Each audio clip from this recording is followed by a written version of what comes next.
Good afternoon, everybody. Good movies for Good Movies podcast coming at you. How's everybody doing this evening? We got Good. Kenny and our guest Sean from Movieassault Hey, doing good. here to How are talk you? about movies as usual and anything pop culture related, I guess. So, Sure. Yeah, thanks for having me. well, no problem. We got a We got somebody already. Scottish Geek. Hello. nice.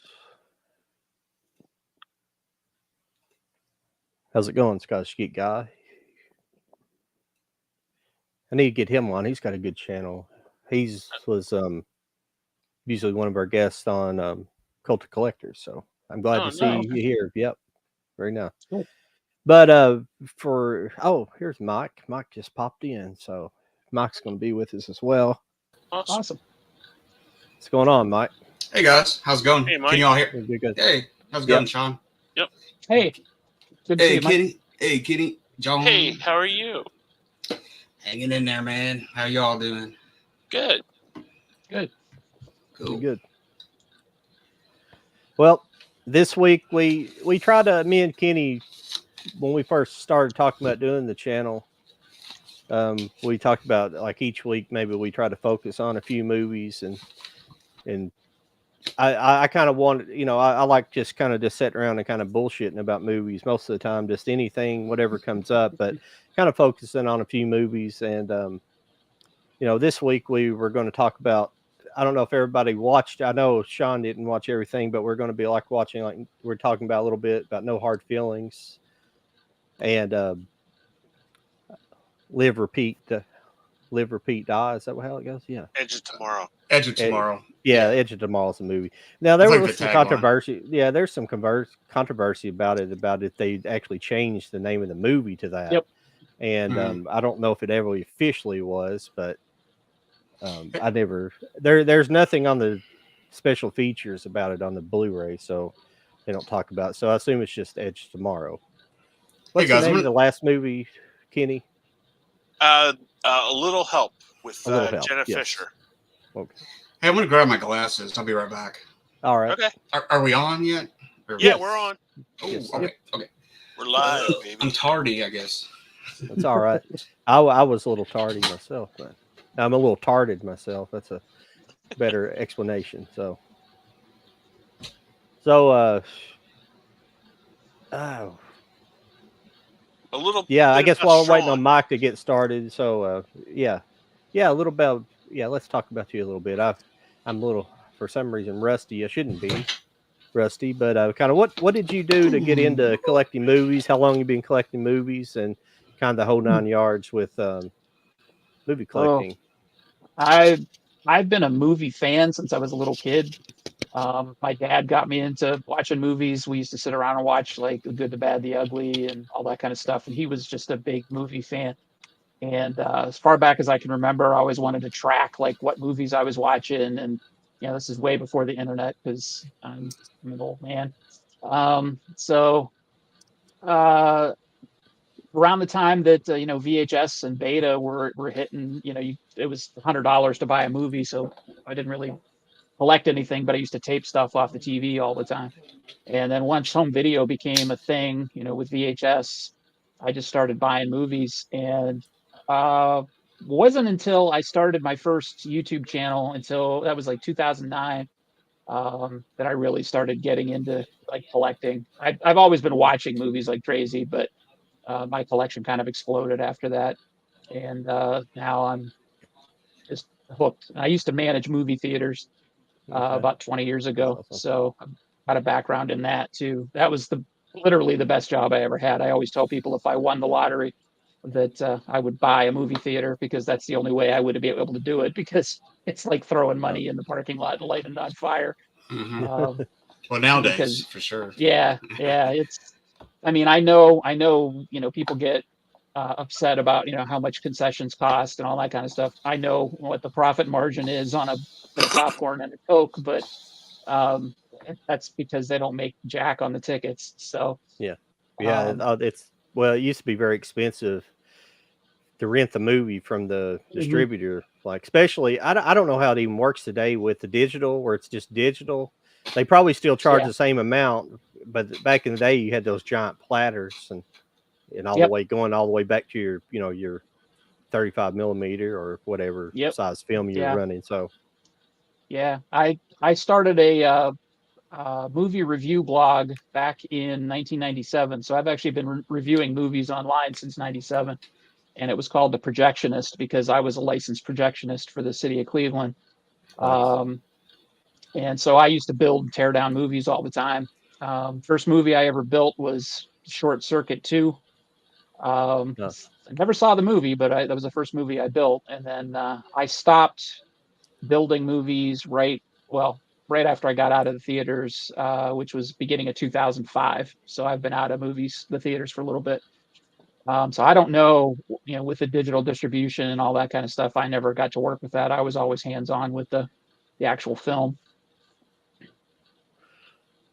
yeah, I've never done that before. I always had an interest in it. I had a distant friend. He was a few years older than me. He was good friends with some of my closer friends, and he was a manager. I think he was a projectionist actually for Cinemark here locally. Mhm. So back when we were in high school, so I kind of knew a little bit. Like he used to talk about it a little bit, but I didn't. I wasn't like real close to him. But I always kind of wanted to do it. I just never.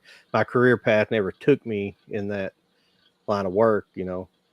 Yeah, I literally started out as an usher at a movie theater tearing tickets. I was the first person to show up for the interview, and they hired me on the spot. And that was my big qualification. That was January of 1988. And then 6 months later, they asked me if I wanted to be a projectionist. So and I became an assistant manager and then a manager. Movies are actually what brought me to Cleveland. I used to live in Pennsylvania, Western Pennsylvania, and I got a job with a company in Eastern Ohio who was based out of Cleveland, and they were running a theater in Austintown, Ohio, which isn't there anymore. And yeah, the theater pretty much had done all it could do. I was promoting the crap out of it, and nobody was coming. We'd get like 3 people a night on a good night. Um, so they said, "Hey, why don't you come to Cleveland and run the second biggest movie theater in our chain?" And I'm like, "Okay," and I hated it. Hmm. Was So it like I was like, it? Oh, sorry about that.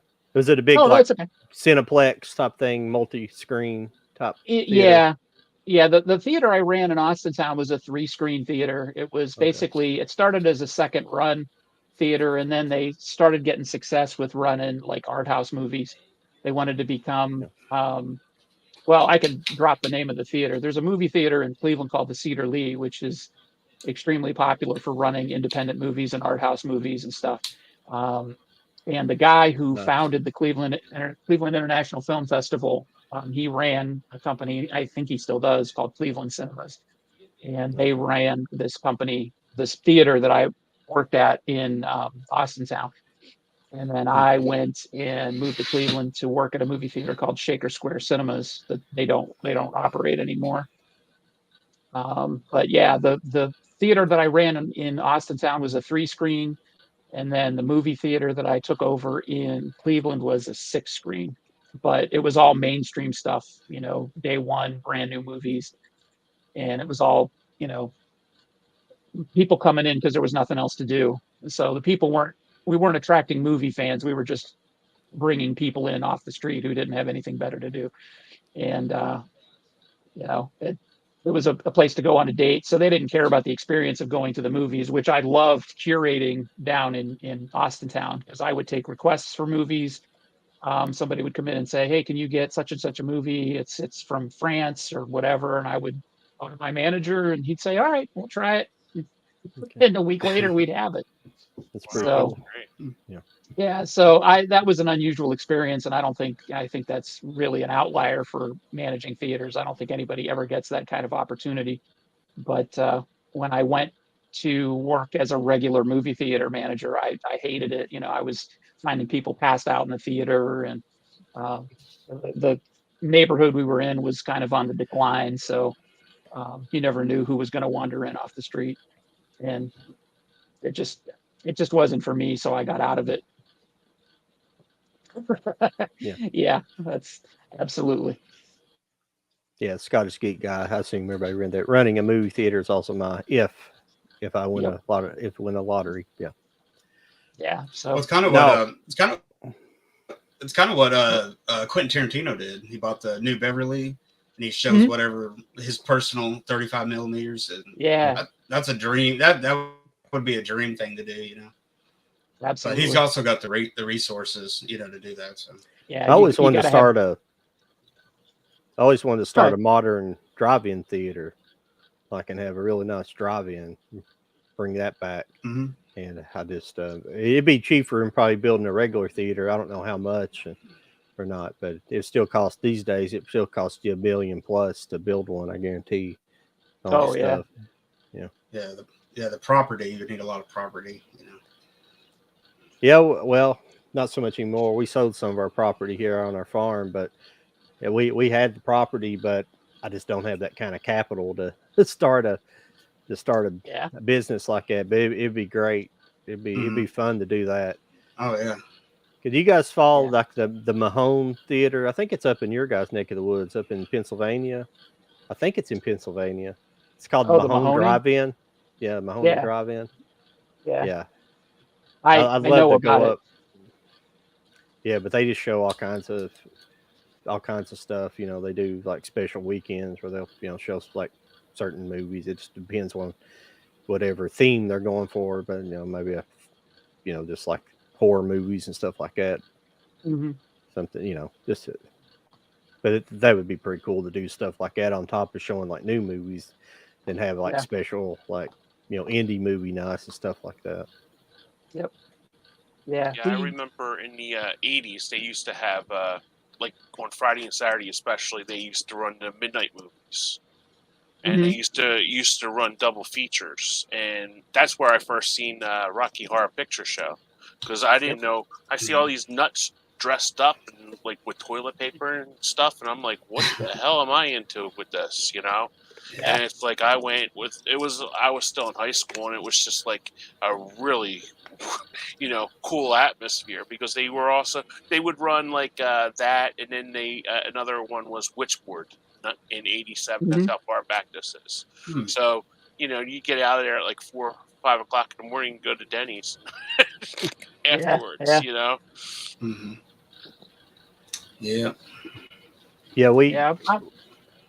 I was just gonna say we're lucky around here in Cleveland because there's we have the independent theaters, so we've got like the Cedar Lee, and there's another theater called the Capitol Theater in Cleveland, where they do all sorts of really cool movie stuff. Like I think next month they're going to show an Italian horror film called Demons, and they're going to have the band Goblin actually come and play live. They're going to play the Oh soundtrack. wow. That's cool. Yeah. Yeah, that's Yeah. real cool. Yeah, so I want to go to that, but I don't know if I will or not. I don't remember the date, but all sorts of weird stuff like that. They have a thing called the 12 hours of terror, where they'll just show movies all night long, and they'll do like a surprise movie. They announce like 11 of them or 6 of them or whatever it is, and then they keep one as a surprise. And sometimes it's like an unreleased movie that hasn't been announced yet, or they don't have a release date for, stuff like that. So all sorts of cool stuff. That's really cool. pretty cool. Yeah. That's awesome. Yeah, I wish they would do that now in movie theaters, because like with the strike and all that, you don't know how long the features are going to be coming out, and it's like I think that would be kind of neat to have like old movies, like Mhm. horror movie, like I have a horror night on Saturday, or like a family Sunday where you just play like Back to the Future or Clue, or Mhm. some of the Yep. like 80s stuff, or like action Saturday afternoons, and have like Terminator and Commando in the theater. I would go to that. Mm-hmm. The theaters around here, like even the Cinemark theaters, are starting to run some older movies, and just because I guess there's not enough movies coming out since then, Right. and it's a shame. I just think the movie attendance is going to drop in the next coming generations because kids aren't as interested in movies like they used to. I think that's the biggest problem with like the newer like the newer Marvel movies and stuff like that. They're trying to sell to the new generation of kid, the younger generation, but they're not the ones interested in the movies. So, and it's the Right. movies they're making are pissing off the older generation who are their actual fans of the movies. Yeah. Yeah. Yeah. It's very weird to me. I was talking to a coworker, and she asked me, she said, "Why do you think older movies are dying?" And I was like, "Well, you got to kind of give me some context around that. Why? What do you mean?" And she's like, "Well, younger people aren't interested in watching movies anymore." And I really wasn't aware of that, because most of the people that I talk movies with are, same age as me, like you guys, and other people who are in the same demographic. And I guess, well, yeah, I guess I kind of live in a bubble, or I talk to the same people or same kind of people as me. So I never really asked any young people why they won't watch a movie in black and white, or why they don't care about a movie that's 100 years old. And it's just, but I can't understand the current generation who'll sit and watch somebody play a video game on their iPad. Hmm. I don't get it. But Yeah. I wasn't raised that way. I was raised with TV and black and white movies, and always watching movies. And if you're bored, that's what you do. You put a movie on. Yeah, it's like Yeah. kids don't even Yeah. watch sitcoms today. They don't even know what it's it's really crazy. I mean, there's Yeah. one guy on here that has more viewers than any of us our channels. Okay, Oh. and he refuses to watch black and white movies because he thinks it's a sin that they didn't have color. I'm like, dude, it's the 30s and 40s. What did you want them to do? Yeah. That's how they Yeah. made movies. Mhm. A sin that they didn't have. And man, and some of those, especially back in the day, when they were making those movies, those cinematographers got so good at black and white too. Yes. There's some Mhm. beautiful black and white movies. I mean, Mhm. Oh yeah. All the film noir. Yeah. You watch all the film noir Yeah. stuff, and those cinematographers base Yeah. shots on the shadows that they Mhm. can get from the, and Mhm. it's just like these people that don't like to watch black and white are missing out, because Oh Yeah. yeah. that's how they were shooting them. The director would line up a shot Mhm. just for that. Mhm. I mean, Yeah, I I love- remember watching a biography on Orson Welles, and he shot like the third man when he's coming up the steps. That one shot is like 10 seconds long. It took him 3 days to get the light right. He said, Oh, I bet. Yeah. Mhm. Yeah, and they're It- and like those old camera. I'm sorry. Go ahead, Sean. oh, and but I'll make. I was just going to say, it's very easy to rag on a movie, no matter how crappy it is, but it's very easy to overlook how much effort goes into making them, no matter how crappy they are. Mhm. So it's one of the things that I try to take in mind when I review a movie is, I know it's crap. If it's a crappy movie, it's probably Yeah. crappy for a reason, and it's usually the script or something. Mhm. Um, but you still have to just think about all the effort that went into planning shots, and um, getting the lighting just right. If As long as it looks Yeah. like it was actually some effort put into it. Mhm. Yeah. Yeah. Back then it was like a science. Mhm. Yeah, I think we've got away from that part of the filmmaking Yeah. process too. I Mhm. think with digital, the ease of digital, but you could still make great movies in digital. And Oh yeah. we'll have a movie coming up a little bit. Me and that we're going to be talking about that Kenny probably that didn't look so good. It's a good movie, but it didn't look so good the way it was shot. But Okay. what I was getting at earlier is back in the day, those old cameras that they shot with too. There's a what is that movie? I think it's Notorious, the Hitchcock movie.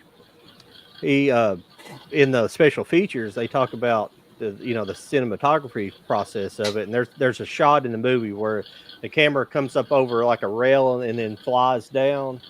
Mhm. And back in the day, the cameras, like the modern camera, like if you look through the scope of the camera, if you look through the finding scope, that's where your frame was. Back in the day, they weren't like that. You had a Mhm. spotting scope, and then you had like you had another lens. You had a spotting lens, and I'm thinking telescope scope, but I'm thinking Viewfinder. but they had a viewfinder and another lens, and like when you had to know where the camera was going to be, because after you turn the camera on, only that viewfinder that was offset to the actual main Yep.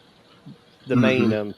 lens of the camera was off, so you had to know where the camera was. It wasn't just like you could look and know where it was. You had to know how to set that shot, had to frame that Mhm. shot. It was crazy Yeah. thinking of that, and they did some insane cinematography back in the day. That movie alone is just amazing. That's one of my Mhm. favorite Hitchcock movies, is Notorious, Mhm. and it's just it's just a lost art, I believe, because we've taken technology for granted, and some some filmmakers haven't, like Tarantino. He still shoots on film, and a few others, but for the Mhm. most part. And I mean, I'm a digital advocate because I was a sound engineer, and I did a little bit of recording, and the only thing you could afford was to to record digitally. You can reel to reel machines and stuff are expensive, and then all that, but Mhm. it was just, I think there's ways to make it look good. In some sense, people don't. I think, and I think lighting is where digital is like really falls behind sometimes when they over light digital. It's just Mhm. looks so sterile, you know. Yeah. Yeah. Yeah. Black and white had the more organic Yeah, feel, even with Technicolor and stuff. It had to yeah, be just like you said. Like you had to block the shots and set it up just so, yeah, and maybe you have to do it 2 or 3 times probably, but yeah, it was more of an art yeah, form. Craft. There was a craft to it. yeah. Which there's still is, but back then it was a little bit trickier, I would say. You know, but yeah. Especially like in the early days of sound where they would have the microphones. They didn't have booms back then. They just had the stationary microphones, Yeah. and Hmm. they just hit them in the plants or something. Yeah, when they first started sound, Yeah. yeah. Yeah. Yeah. Yeah, like Yeah. last week I started watching a bunch of movies by Joseph von Sternberg, which he made like Marlena Dietrich a star and stuff, and his films are just like beautiful, like you're talking about, like um, cinematography and all that. And I think one of the movies he actually directed it and photographed it. Um, but they're amazing looking movies. So Is it Hollywoodland that came out? Is that the name of it that came out recently? With Ben Affleck, that came out years ago. No, yeah, that's oh Hollywood. What's the movie with it's on the La tip of La my Land. No, Are the same you talking about director. the Terrence? No, the Oh, same director as La La Land. He directed oh, Babylon. Babylon. Babylon. Yeah, excuse me. Yeah, if you like, I like the movie. A lot of people didn't like it. I liked it just the fact you got to see a lot of old Hollywood and kind of how things were done, and Mhm. like they have that innovation happens in the movie where they go from silence to talkies, and they actually show like the booth they had to build for the cameras, and like Mhm. some Hmm. guy like overheated and died inside during the production Yeah, because of all yeah, the lighting. Because they were really loud. They made a lot of yeah, noise and stuff. yeah, I thought yeah. Babylon was an interesting idea, but it was cluttered. They had too much stuff going on in that Yeah, movie. You yeah, I know, agree. Yeah, too many storylines. yeah, yeah. It was definitely that, but It I still looked thought great. it was kind of fun. It was kind of a fun movie. Like God, why can't I think of that director's name off the top of my Damien tip of my Chazelle. yes. Yeah, my favorite one is First Man that he did of his, because Yeah, that's I'm a a big space, I like NASA and stuff like that. So Mhm. I like the Neil Armstrong story. I thought the perspective that they give to was really interesting, especially like they did a lot of interior shots, especially the when he was flying some kind of craft like the spacecraft or whatever. So you got to see all the shaking that really happens, which is hmm those were really like when they launched. There's like you know just shake fest, Mhm. but yeah, La La Land. I didn't care so much for that movie. I wasn't a huge fan of La La Land, Yeah, I never did Interesting. see but that. I think that's the only one of his movies I've seen so far. I have First Man, I just haven't watched it yet, and Babylon I haven't seen yet. I've heard mostly negative things, but if it's about as focused on movie production as I've seen or heard, I think I'll find it interesting. Yeah, it's one of those movies I just find, like we like to say around here, it's just a fun movie to watch. It's not necessarily a great movie; it's a good movie. Yeah, Okay. yeah. Yeah. Oh yeah, I watch plenty of movies that are not really good, but I'll stand up for 'em. Yeah. So, yeah, lots of that. Yeah. yeah.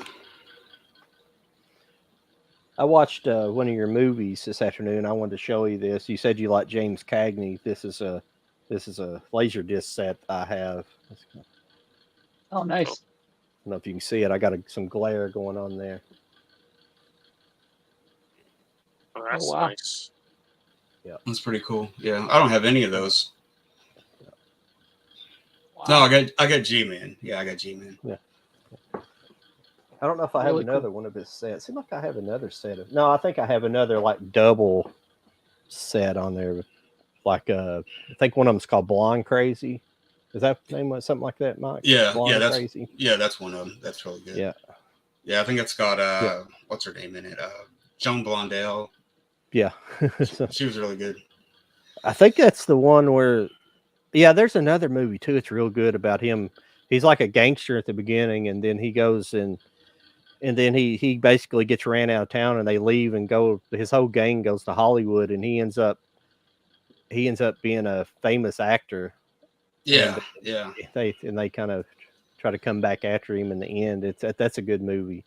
But Blonde Crazy is the scene where he like literally like the girls just like they're just like kind of like a Bonnie and Clyde. They do crime together, and like the girls just like he's like in love with her, but she just like despises him, just like kind of shits all over him throughout the movie. And there's one scene where he finally just kind of cracks, and she tries to come back and be nice to him, and he just like grabs her by the hair and drags her out of the apartment, just like it's like get the fuck out, And I mean it's graphic for the day. I mean, but it was pretty good. Yeah, that's pretty cool. Well, what do you guys want to do now? You guys want to talk about some of these movies a little bit, or? Sure. Well, I think everybody's watched Edge of Tomorrow, right? Yeah, that's what I picked out here to kind of start with. Yeah. Cool beans. Everybody out there, we do Edge Tomorrow. So. Yeah, that was the first time I watched it. I mean, I picked it and everything, but I really enjoyed it. I thought it was a lot better than I thought it was going to be. Yeah, I had fun with it. Anything with Emily Blunt on it, I'll watch. So yeah. I I'm with you, enjoyed it. Kenny. Yeah. Yeah, and the CGI and stuff wasn't too bad. I mean, it's obvious and points, but I don't know. It wasn't distracting or anything. I didn't think. No, I thought the monsters like coming up from the ground when he first started, like the where he was like going back and forth and stuff, dying and stuff like that. I thought that was like kind of really realistic. I thought they looked good. Yeah. It was and it was directed by Doug Liman, and he did like Mr. and Mrs. Smith and quite a few other movies, and I'll bring them up here in a minute. But he, I think he never had really he didn't really like sci-fi so much, but so he likes a lot of realism in him. So like the suits they're wearing are real, like they really made like the exoskeleton suit for the movie. Yeah, they're like made of plastic. I think a couple of them had like actually metal, and I forget. Tom Cruise said one could weigh anywhere from like 75 pounds to 120 pounds, depending on how much armament it had on it. Holy So, because he came early to England early while they were in the process of making the suit, so he could test it. And he would run around with his suit on like all day long. Like he's like such, you know, a workhorse, and it was crazy. Like Doug the lineman he was like he would training all the time with his like tennis coach so he could be in really good shape just to keep up with Tom Cruise during the production of the movie. Like he like basically challenged all the actors to like work at his rate. Like it was pretty crazy. Yeah. Yeah. It's like a lot you can say about Tom Cruise, maybe in his personal life and stuff, but he still, you know, he still amazes me sometimes in some of these roles that he does. And it's like, he's still got it. You know, he's still very dedicated to his work. Yeah. He's like, he's definitely still a movie star, you know, in the traditional sense and everything still, you know, it's just, I don't know. Yeah, I mean, okay, you guys will back me up. How many real movie stars is there out there now? I can think of 3. Yeah, that's a good question. You know, DiCaprio, Tom Cruise, and I still think Tom Hanks has it. But where else? I mean, people don't go and say, "Oh, there's a Bradley Cooper movie." You know, you know, they went to see that because the Lady Gaga was in it with him. Yeah. You know, there's not like any bankable. I mean, people out there. I think Denzel Washington still got it too. Oh, okay, there you go. Yeah, absolutely. Yeah. This weekend proved that. Yeah, I think newer ones. I mean, I know it's a little cheesy, but like I think Margot Robbie and Ryan Gosling kind of are, both of them. They're kind of established at this point. Yeah, to me, for Gosling's a very good actor, but he doesn't make me want to go to the movie to see it. He still doesn't seem like he's altogether a star. You know what I mean? Yeah. He seems like he's maybe second, third build person. You know, does that make sense? It's like, but he is a star. But I guess I don't know. Sometimes the way I see him in some roles, I don't know. It's tricky with him. That's why I had a problem with. I'm sorry, Sean. Go ahead. Well, I was just gonna say, I think the problem with Ryan Gosling and maybe other actors is if they have too good of a range and they play too many different types of characters, that kind of throws people off. So like Ryan Gosling was in Lars and the Real Girl and First Man and Barbie. You know, he can play a whole bunch of different stuff. So you don't know what you're going to get with a Ryan Gosling movie. But back in the day, if you went to see a Burt Reynolds movie, you knew you were going to get Burt Reynolds in different clothes. It's about, you know, you knew what you were going to get. Yeah. So I think that's kind of the big problem with stars today is the familiarity. You don't know what you're going to get. Yeah. Yeah, like I was. Well, it's not a problem with the stars; it's problems with people's concept of what they're expecting. Yeah, you're exactly right. Yeah. But it's like I watched The Covenant a couple weeks ago. I love Guy Ritchie movies. I just thought it would be a stronger movie had somebody else been the main. I don't think Jake Gyllenhaal is a star.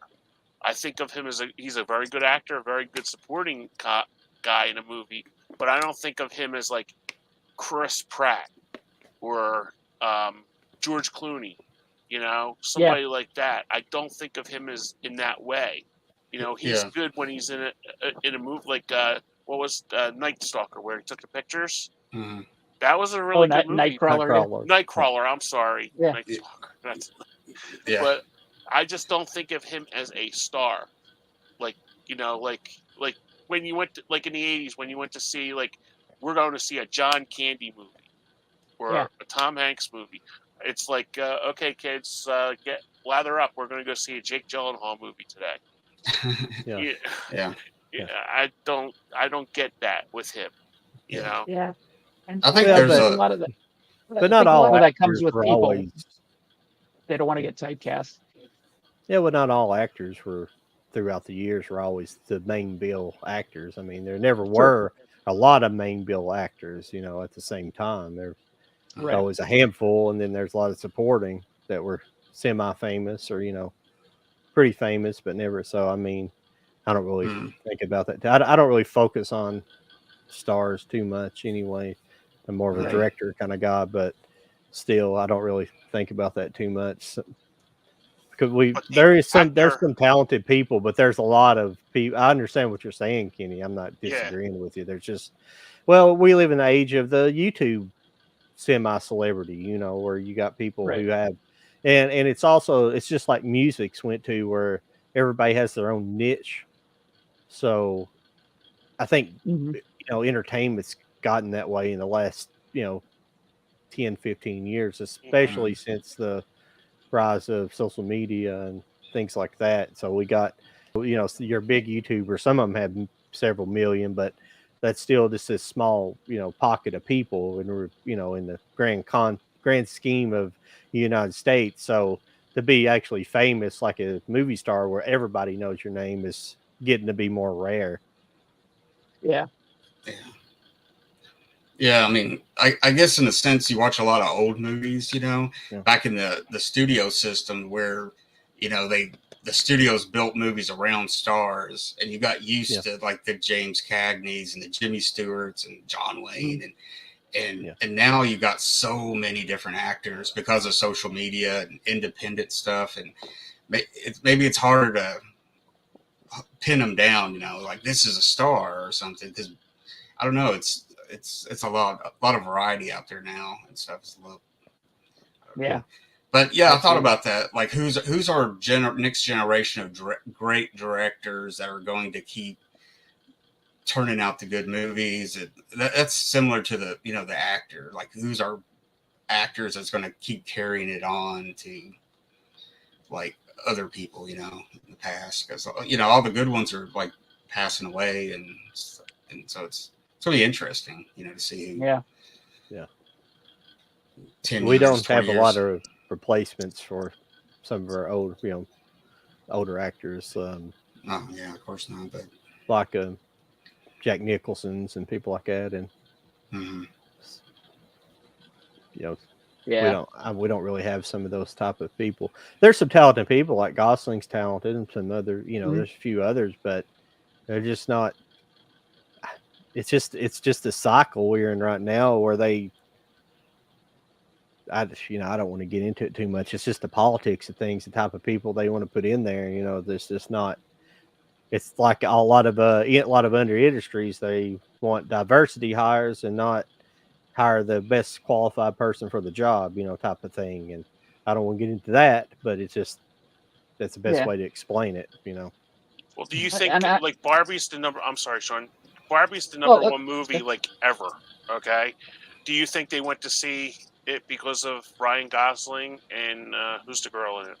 Margot Robbie. Margot Robbie. Yeah. Okay. Do you think they went to see that, or was it the Barbie brand? I would say, because my wife was a huge Barbie fan, she couldn't wait for that movie to come out. There you go. Okay, so she knew about, you know, played with the toy when she was a kid. She was super excited about it. She was super excited about the kind of play they did on it. You know, sort of a little bit of subversive stuff with the um, the character, you know, becoming uh, self-aware as a toy and going into the real world and all that kind of stuff.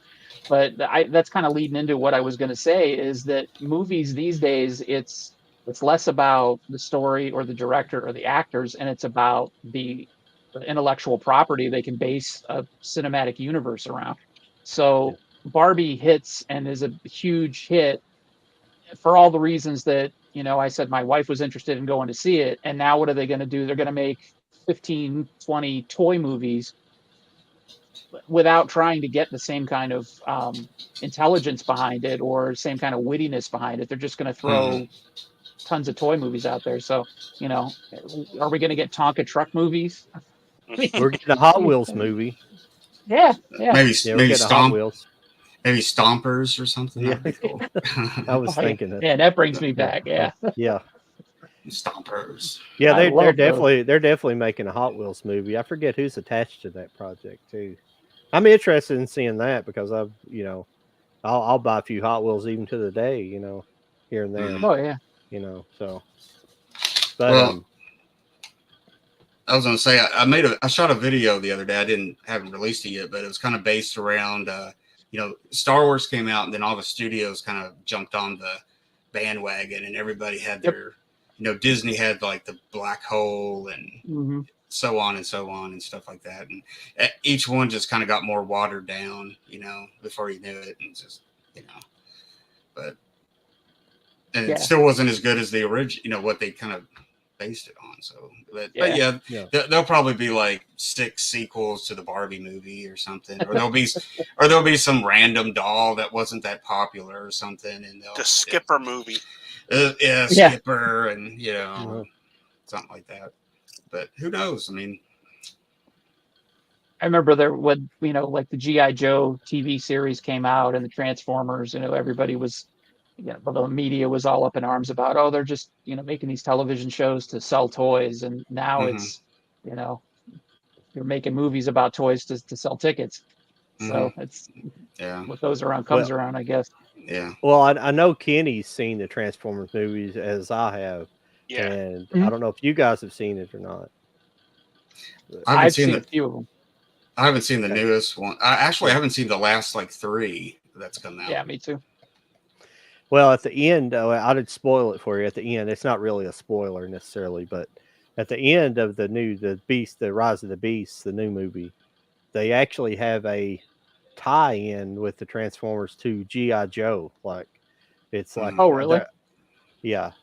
And a lot of people would cringe over that, but if you know Transformers from, at least I do, from my childhood, is like it's kind of supposed to exist in the same universe, because there was actually there's some crossover there back in the cartoon. It wasn't much, but like there would be like a newscaster or something like that, but they would be in both Transformers and both. So there's some I don't think it was ever an official thing, but there was some behind the scenes things where these are exist in the same universe. So I think that would be an interesting concept if it was done correctly.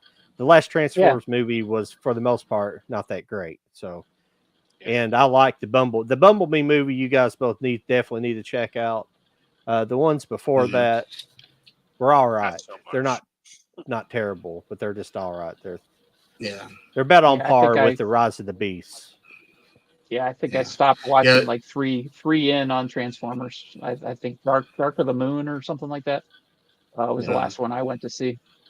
I personally think the Wahlberg movies are slightly better than I think the human element's slightly better, not much, but slightly better than Shia LaBeouf stuff.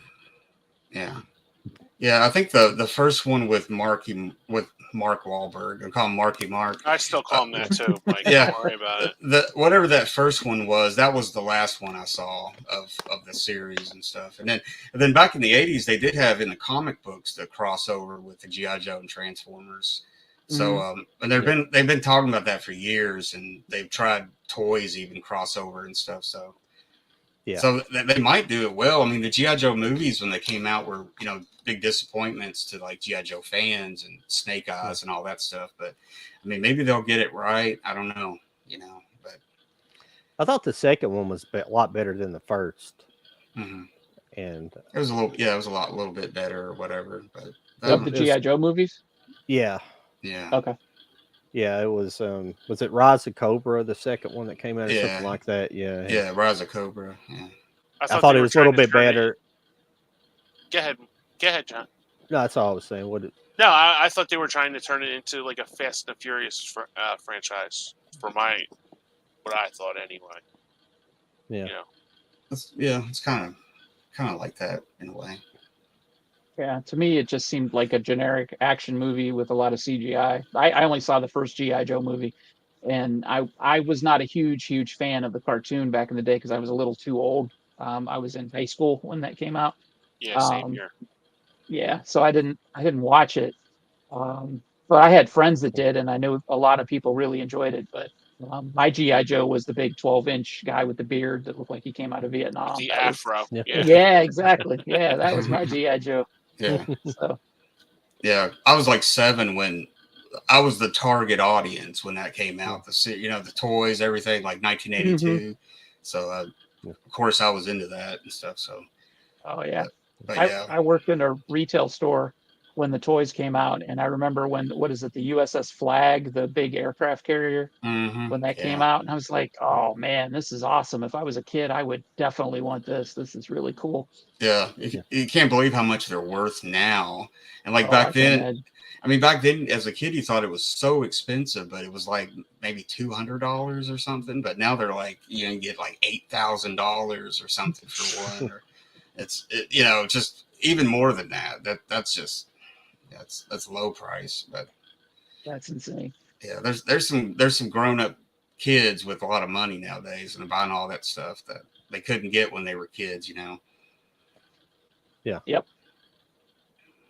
Which I still can't afford all of that stuff. I did go back and buy some retro toys that I didn't get when I was a kid, but yeah, some of it's just too crazy for me, you know. Yeah. I don't have anywhere to put that stuff. So I sold off. I had Star Wars figures from the 70s that I kept up until like 99, and I sold them as a lot. I probably could have gotten a lot more for them now. But I sold the 12-inch figures for like 200 a piece. Oh wow. And then I had a whole Darth Vader case of the little figures that I sold for 500. Oh man. And Yeah. I used it to buy a computer because I was an adult now. Yeah. Yeah. Yeah. I did stuff like that too. I think I sold a bunch of like stuff I had to put towards my first car and stuff like that. And, yeah, sold my first guitar for something, you know, to put towards something. And it just, you know, it's like, why did I do that? But it made sense at the time, but it just, you know. Yeah. So, yeah, don't look back on regretting that, because then, you know, I don't regret it with the computer and all that stuff.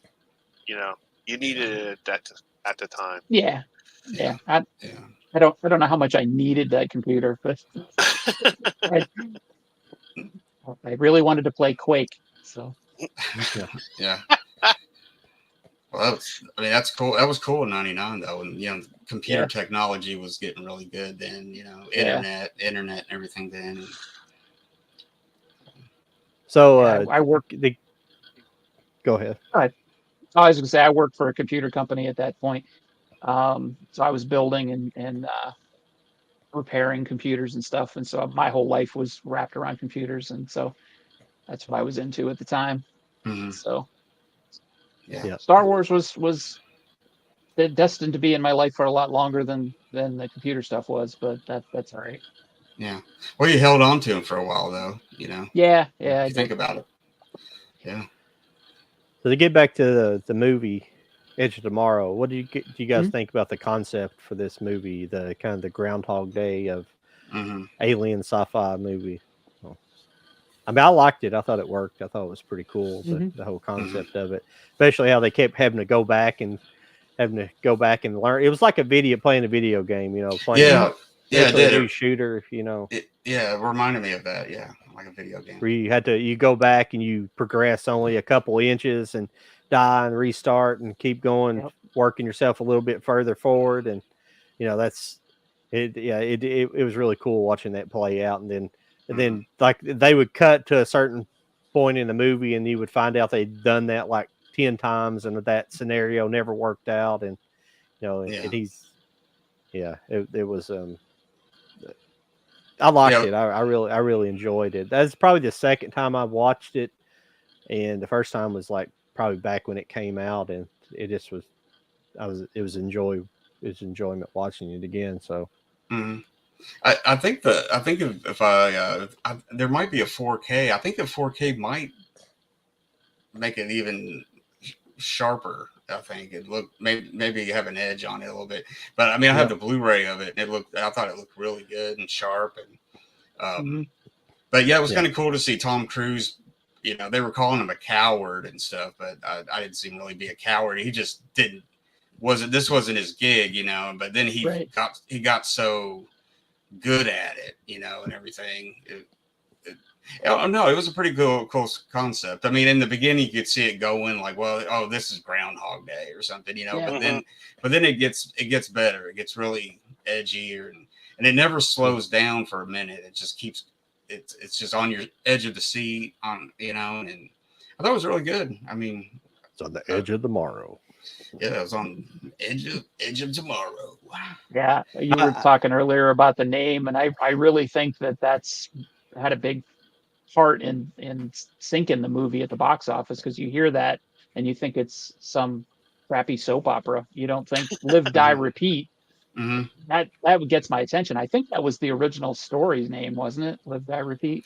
I think so. Well, if you look at the Yeah. Blu-ray case, it's got Live, Die, Repeat really big, and it's got Edge of Tomorrow really small down there. Yeah. So it is kind of confusing, but you know. Yeah, I think they learned their lesson from the marketing of the film at theaters and tried to reinvigorate it when it went to home video. But yeah, I really think that if people would have gotten a chance to see the movie, I think it would have been a big hit.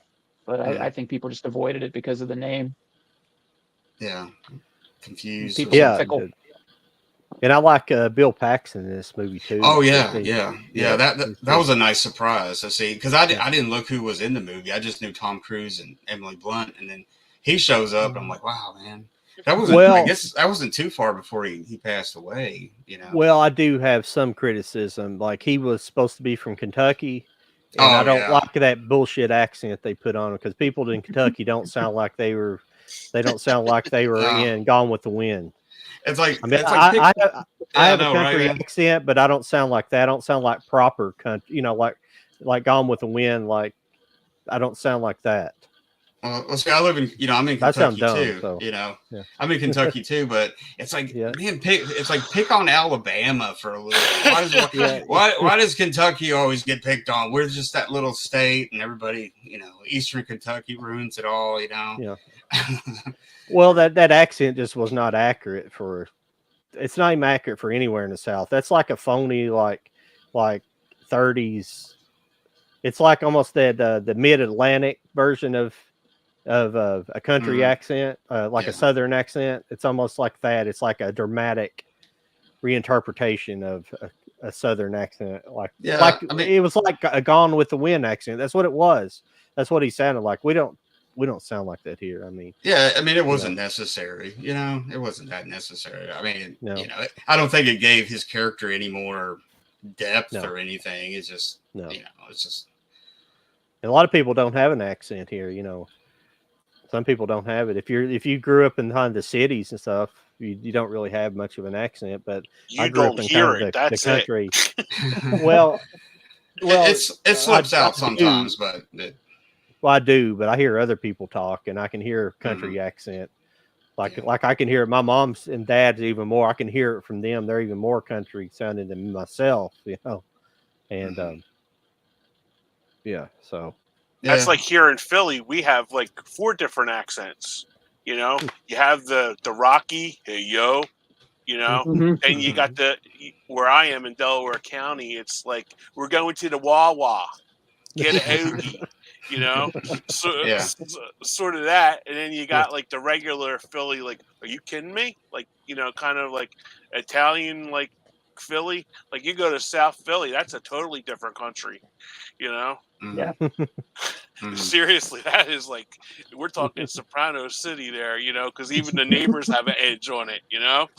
So it's like, oh yeah, just like the different counties and stuff here are just like funny, It's like I lived in South Jersey most of my life, and it was just like coming to Delaware County. It's like, yo, Margaret, grab a hoagie, It's like, what the hell? And I'm from here. I was wondering this afternoon. I was watching something Japanese the other day, and I was thinking, I wonder if they have like listening to somebody from another country. It's hard to really pick up a different accent where you don't know the language.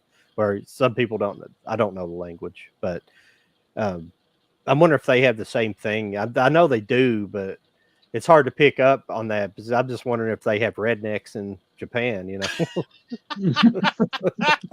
Yeah, well, it's like in the UK, the different, you got the northern, you got Welsh influences, you got you got all that variations, Cockney accents and stuff, and I guess it's everywhere, What was that movie where they have like all the Snatch? Wasn't it Snatch where they had like all the different accents?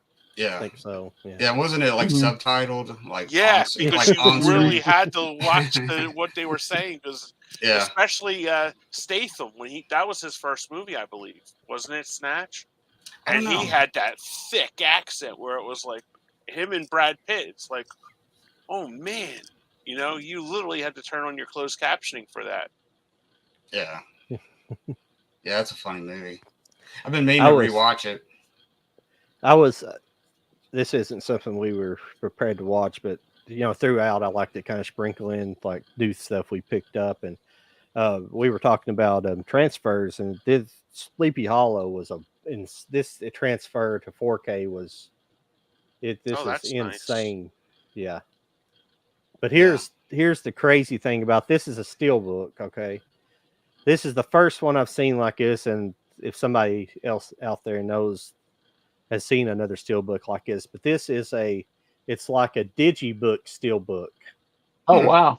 It doesn't snap open. It just opens up, and then it's got actually a copy of the Sleepy Hollow book built into it, That's interesting. and then the disc That's is, cool.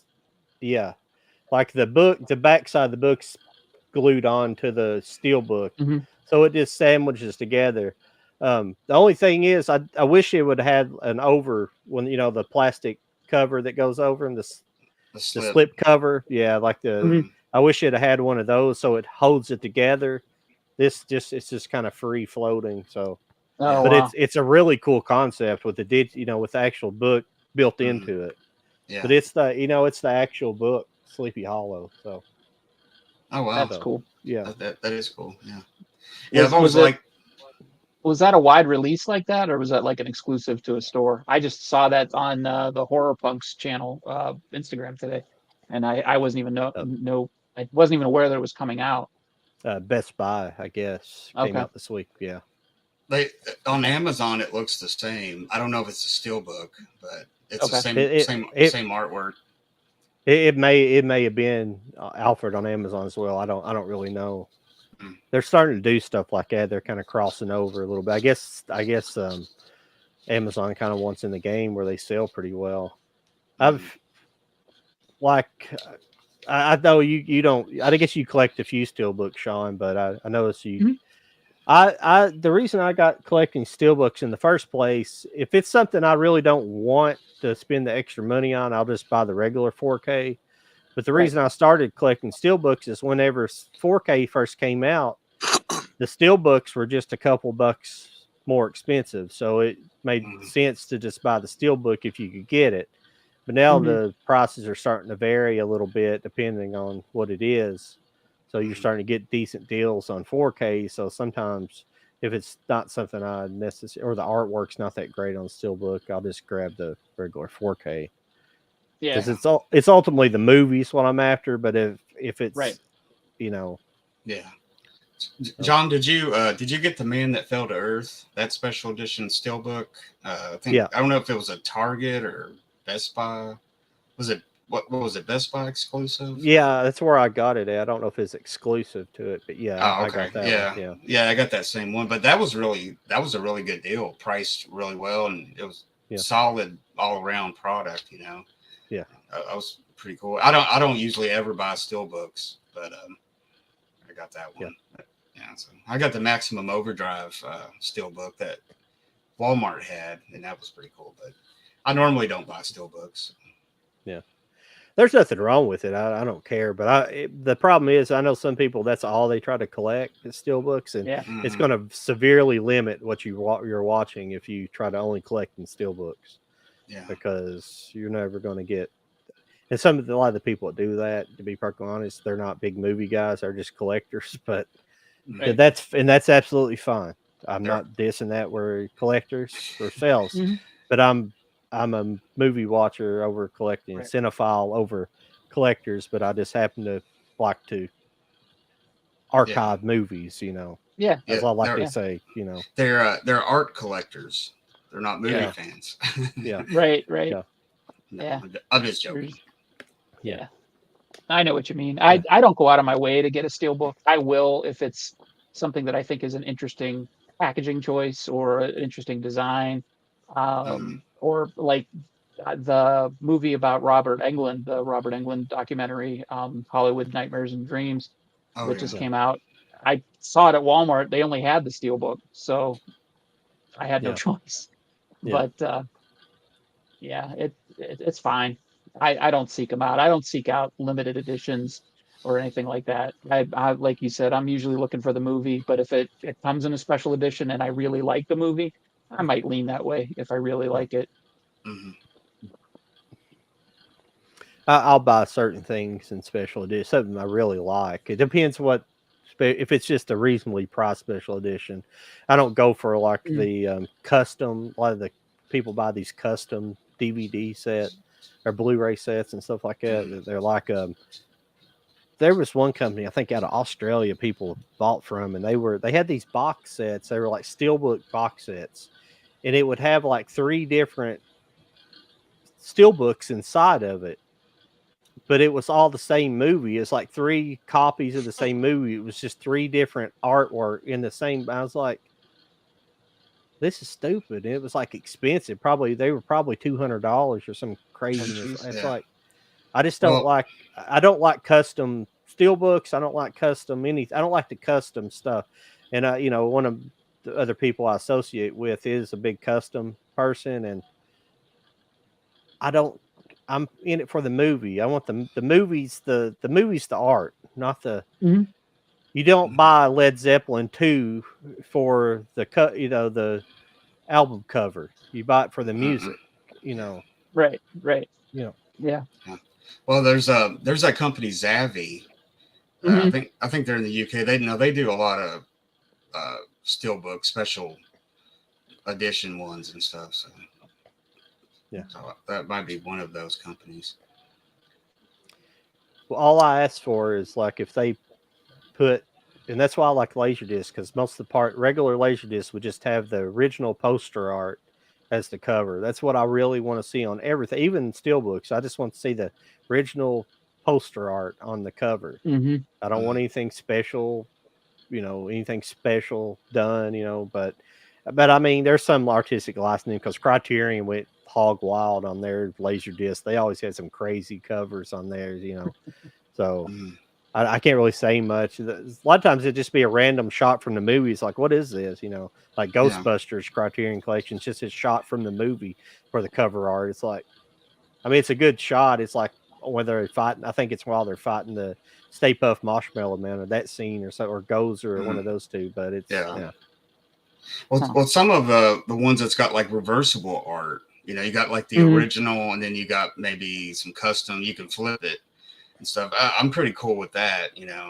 Kind of give, especially if it's got a slip case, so you can have the one art, and then when you open it, it's got a different piece of art because you can flip it and turn it around, and it makes it interesting. But Yeah.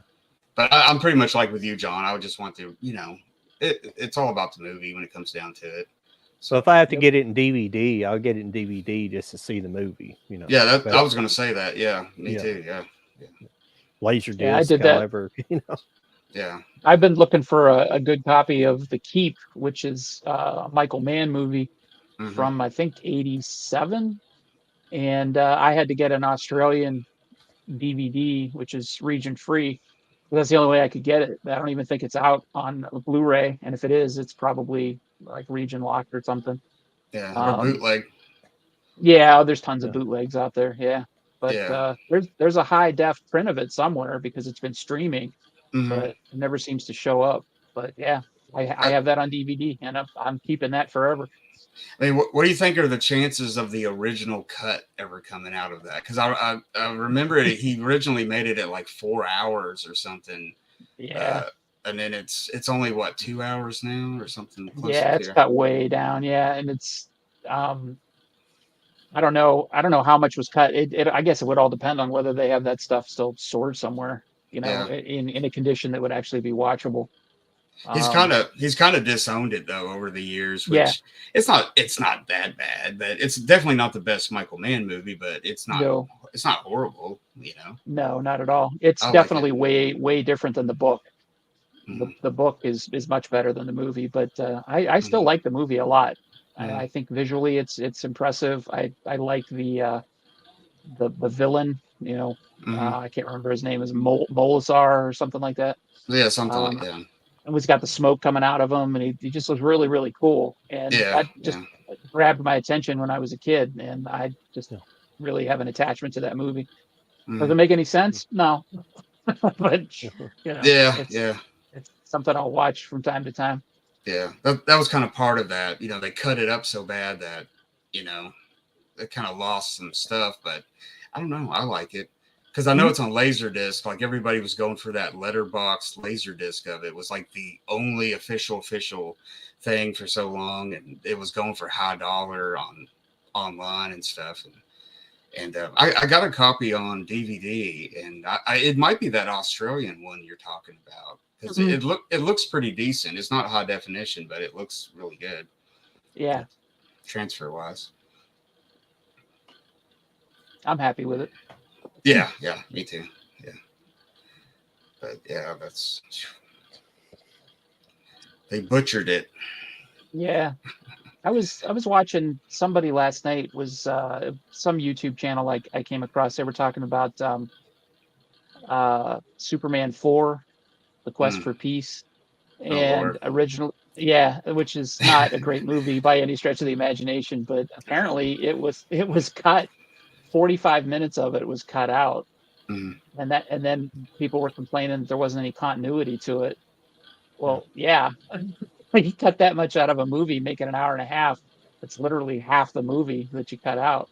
How are Yeah, you expecting anything to come out of that? And that I never knew that. I never heard that before. I mean, the movie is crappy for a number of reasons, but you know, Yeah. that certainly isn't going to help things.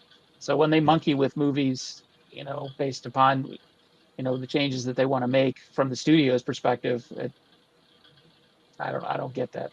yeah. That's Well, something I was gonna say that's something I'm really interested in, like lost films and like Hmm. original cuts and where's the footage and you know who knows. I mean, Quest for Peace might be better. You know, they kind of come out with a Yeah, director's cut or something. Yeah, who knows? You know, yeah. might make it a I, little bit better. You know. I don't know what the market is for that movie, but Yeah, I doubt that would happen in nowadays, especially Warner right. Brothers owns it and stuff now, so they probably would Yeah, never do that. But no. well, Unless they could take a tax cut on it. a yeah, lot of yeah. people complain about the Apocalypse Now, the redo and Mm-hmm. version, Redux or redo, however you want to Mhm. pronounce it. A lot of people complain about that, and there's people I know that they know a lot about movies, like, oh, I don't like that cut, and you just got to know a little bit about the movie, and that's the original cut of the movie. Mhm. He had to cut it down. The studio didn't want it to be 3 hours, so he was made to cut the movie down to two or whatever the original cut, 2.5 for it Two is. and a And half. Yeah. so, and I like, Yeah. and I like the Redux version. I like that it adds some depth to it, and that whole scene in there where they like where they're going up river and they find the Playboy helicopter that's ran out of gas and landed at that place, and all that weird crap happens there where like they're trying to like have sex with the women right next to like the dead bodies in the helicopter. You remember that scene? It's just weird. Like it's this mud hole. Everything's muddy, and like Hmm. the guy that's like the liaison for the Playboy bunnies is like pimping them out basically to the soldiers. Oh, geez. It's just yeah, I'll have to rewatch that. Yeah, yeah. Yeah. I got It's that really version. creepy. Yeah, it's really crazy. And then Yeah. you have the whole cut scene of the French plantation. Like Mm. that's where they bury the one kid that gets, I can't remember. I'm sorry. Oh, Who was the black guy in the movie? Was it Mr. Clean? No, it wasn't Mr. Yeah, Clean. it was What Mr. Clean. He was was it? Mr. that Clean? was. Okay. I'm trying to think of the actor's name. Who was that? Oh, God, He was young. was it Lawrence Well, Fishburne? Lawrence Fishburne. yeah, yeah, yeah, Yeah. Yeah. yeah. They're like where they're like they're like after he gets killed, they like kind of give him like a water burial there, like right outside that. But then they go up, they get invited up by these French, like they're like these remaining French um, plantation owners, but they've been there since the French occupation, and the French were fighting the Vietnamese before we came in.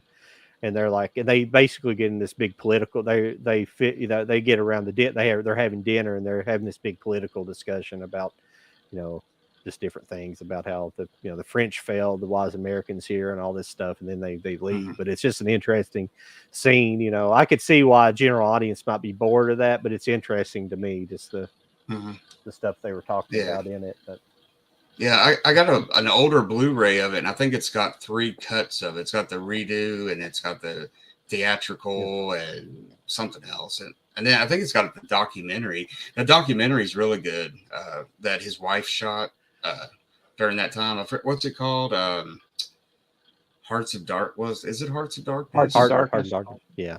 Yeah. I mean, it's based on that book, but I think that her documentary is called that or something. But it's real fascinating. Heart of Darkness. Yeah. Yeah. Yeah. I think Heart of Darkness was actually originally going to be, Orson Welles was going to make a version of it way back in the day, and I that's kind of after he fell out with Hollywood and they wouldn't make it. I think he was going to make that like after the Magnificent Ambersons, wasn't he? And then he had all that fallout, and I think he did it on. Didn't he do that as like part of the Mercury Theater or something, like on Broadway or something? Quite possibly, yeah.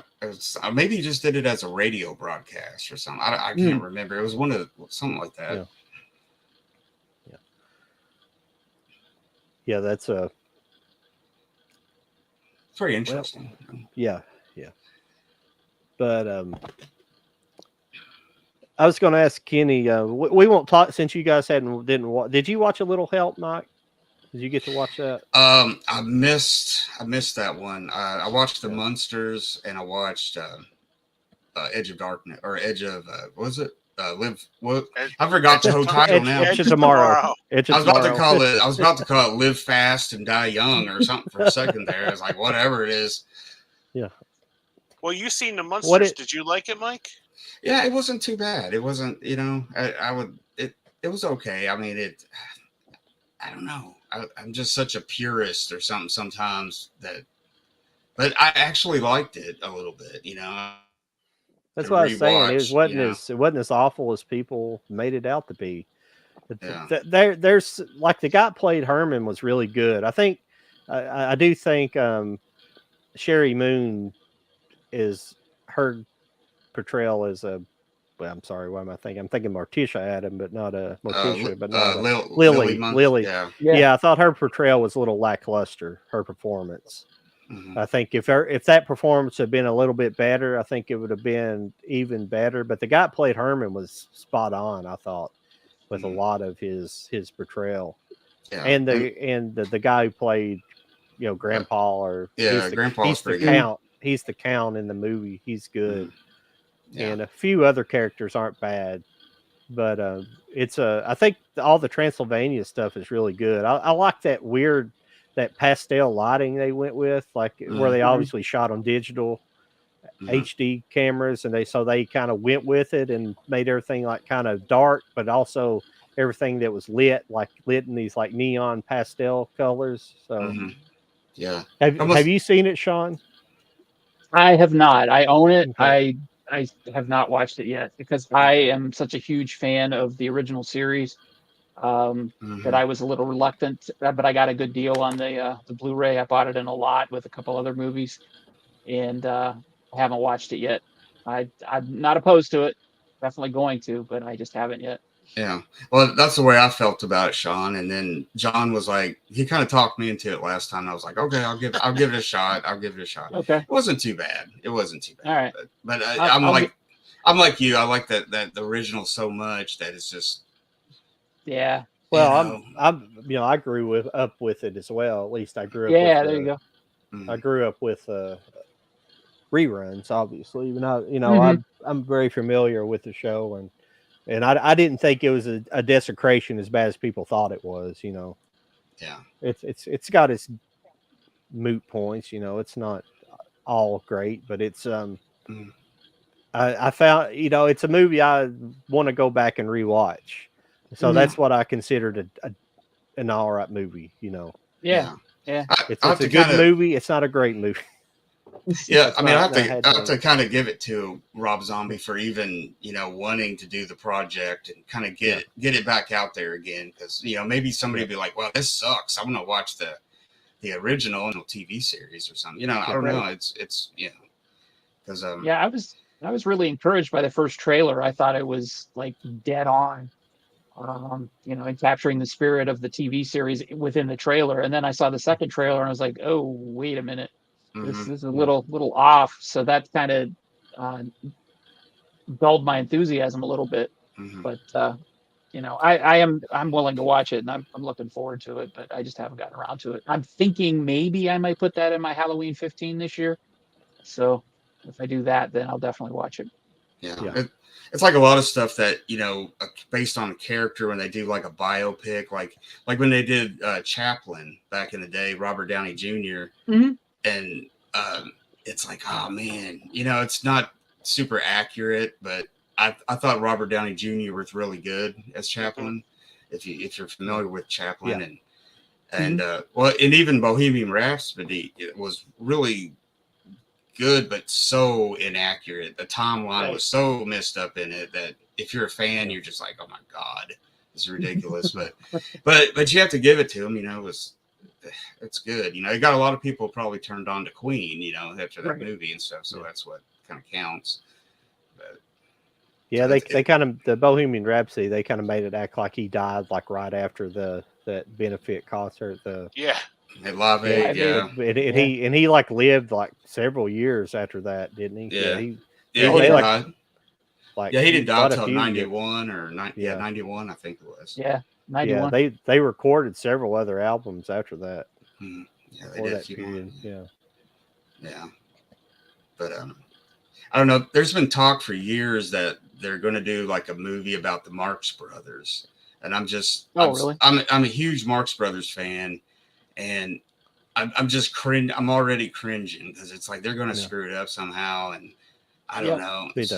know. it'll be the Marx sisters. No. Yeah, it's like don't ruin it, but they will probably. But I don't know. Yeah.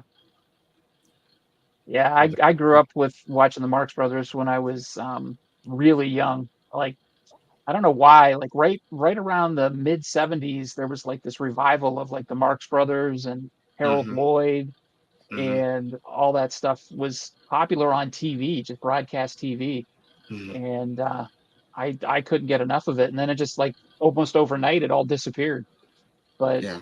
I was fortunate enough to see a lot of that stuff just changing the channels during the day, and there'd be, duck soup or Yeah. you know.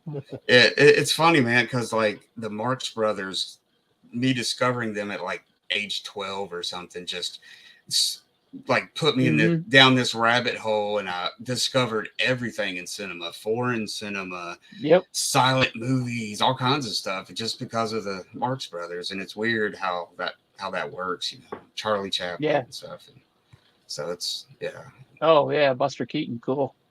Oh yeah, I got those, John. I got that. It's like Yeah. 3 of them or something. 3 Yeah, sets. I think I don't know if I got all 3 sets or not. I think I do.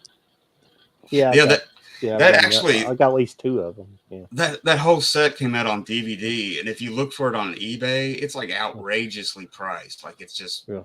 it's crazy how much Yeah. it is on the DVD version of it all. Yeah. So it's weird. And there's a better Blu-ray edition of them all, but it's cheaper. But I don't understand that. It's a head scratcher. Yeah. Yeah. I thought I had some Harold Lloyd stuff too. That's why I was looking for it, but I can't. I might just have that on Blu-ray or DVD. I have it on some format. Yeah, Criterion did. That. I think Criterion did like 4 or 5 of his movies. Yeah, like 5 years ago, or something like that. And that's some stuff people they'll never see, like especially silent movies. If you don't like black and white, you're definitely not watching a silent movie. Yeah. Right. Yeah. It just takes that one.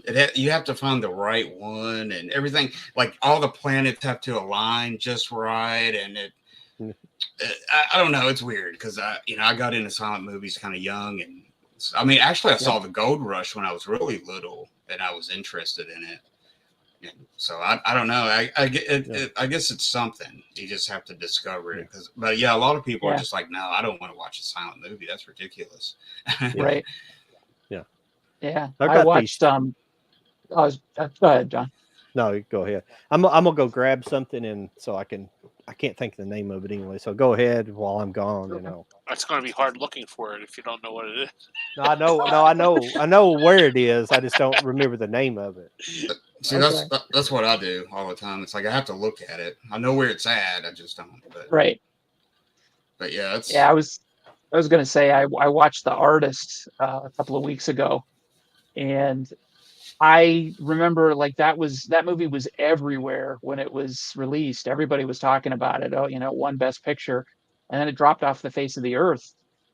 Like nobody Mhm. talks about it anymore, and I had Nobody never ever seen it. talks about Yeah, and it was a Best Picture winner. yeah. So I got it in the clearance bin at a used Blu-ray place and watched it, and I was expecting it to be okay. Loved it, Mhm. and it was I like literally thought it was a delightful movie just from beginning to end, even though Mhm. there was some dark parts to it. The Mhm. fact that it was silent and black and white, I'm thinking, wow, Yeah. why did this disappear? And it was like, what did people get ashamed of the fact that they liked black and white movie that was silent, or did Yeah. they, feel guilty for buying into the hype around it, or what?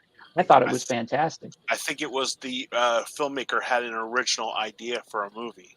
Mhm. And Yeah, I think that yeah, scared people away because they're used to copy paste repeat on movies. yep, Have, It's like today I posted on my my Facebook page. They're doing The Crow again with the kid that played the clown. mhm. What's his name? oh, Skarsgård. yeah, Bill Bill, Skarsgård. Yeah. Bill, yeah, Yeah. So I, and that's coming out next year, but you don't know with the strike when these movies are coming out. They can mhm. announce it's yeah, coming out, and it's like Dune was pushed back, Dune Mhm. 2. right, So Mhm. you don't know if these movies will come back out in 25, 26. Yeah. right, You just don't know. Yeah. Have you ever seen the Mel Brooks movie called Silent Movie? He tried yeah, to Yes. he did the same yeah, thing. That one's like never mentioned when they talk about Mel Brooks, and I think it's pretty good. Hmm. And yeah, and yeah. I, and s- I, high anxiety. I love that one too. Like yeah, that one's fantastic. There's a yeah, later one he did with Terry Garr, Life Stinks. life Oh stinks. yeah, Never gets talked about when they bring Mm-mm. up Mel. I thought that was hysterical. Yeah. See, I think I don't I've think I saw that one. I think I've only seen it once, and it was a long time ago. Like He's when it like came a out. real eccentric billionaire or something like that. And Yeah. one day, all of his money goes away. Mm-hmm. And he has to So Uh, he's live.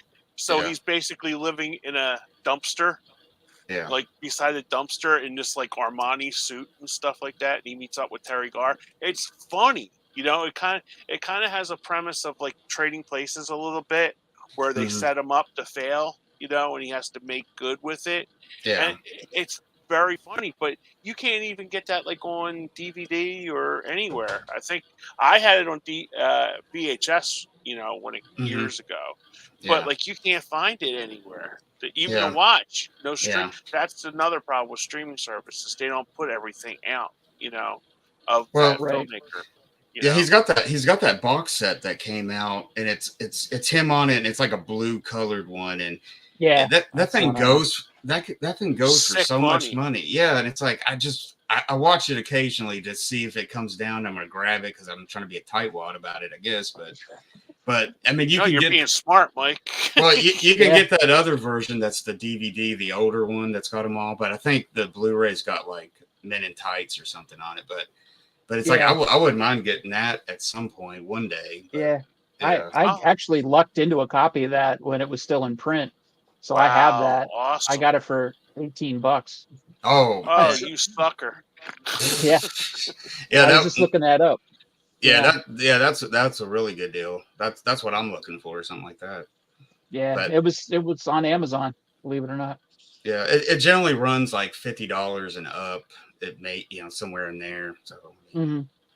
Yeah, it's like I'd even get the DVD set, but but even that's like 50 and up for the DVD Yeah, set. yeah. You know, Yeah, I got like I have them all like individually. I think I have one like couple of them that doesn't have a case, but I just want to have a better collection of them all together and all the same. And I got like mismatched editions of his movies. Yeah, I think I only Well, have. a lot. I think I only have two of them. I think I only have Young Frankenstein and Blazing Saddles. I think that's the only two I have. Yeah. And Yeah. I like 12 Chairs. I think that's fun. Yeah, that one gets really never talked about. And yeah, Yeah, that's on that terrific. set. Yeah. Yeah, I have Live Stinks on Blu-ray. I was looking for it there. I don't know Oh, where you it is do? momentarily. Oh, okay. Yeah. Wow. It came out recently on Blu-ray. I'll look for it again here in a minute. But Oh, I couldn't find what I was looking for. I've got a set somewhere of some French. It's a French filmmaker who made movies in the silent era, and it was some really good stuff. He made this. It's like something about the Eiffel Tower, but it's just crazy. It was shot.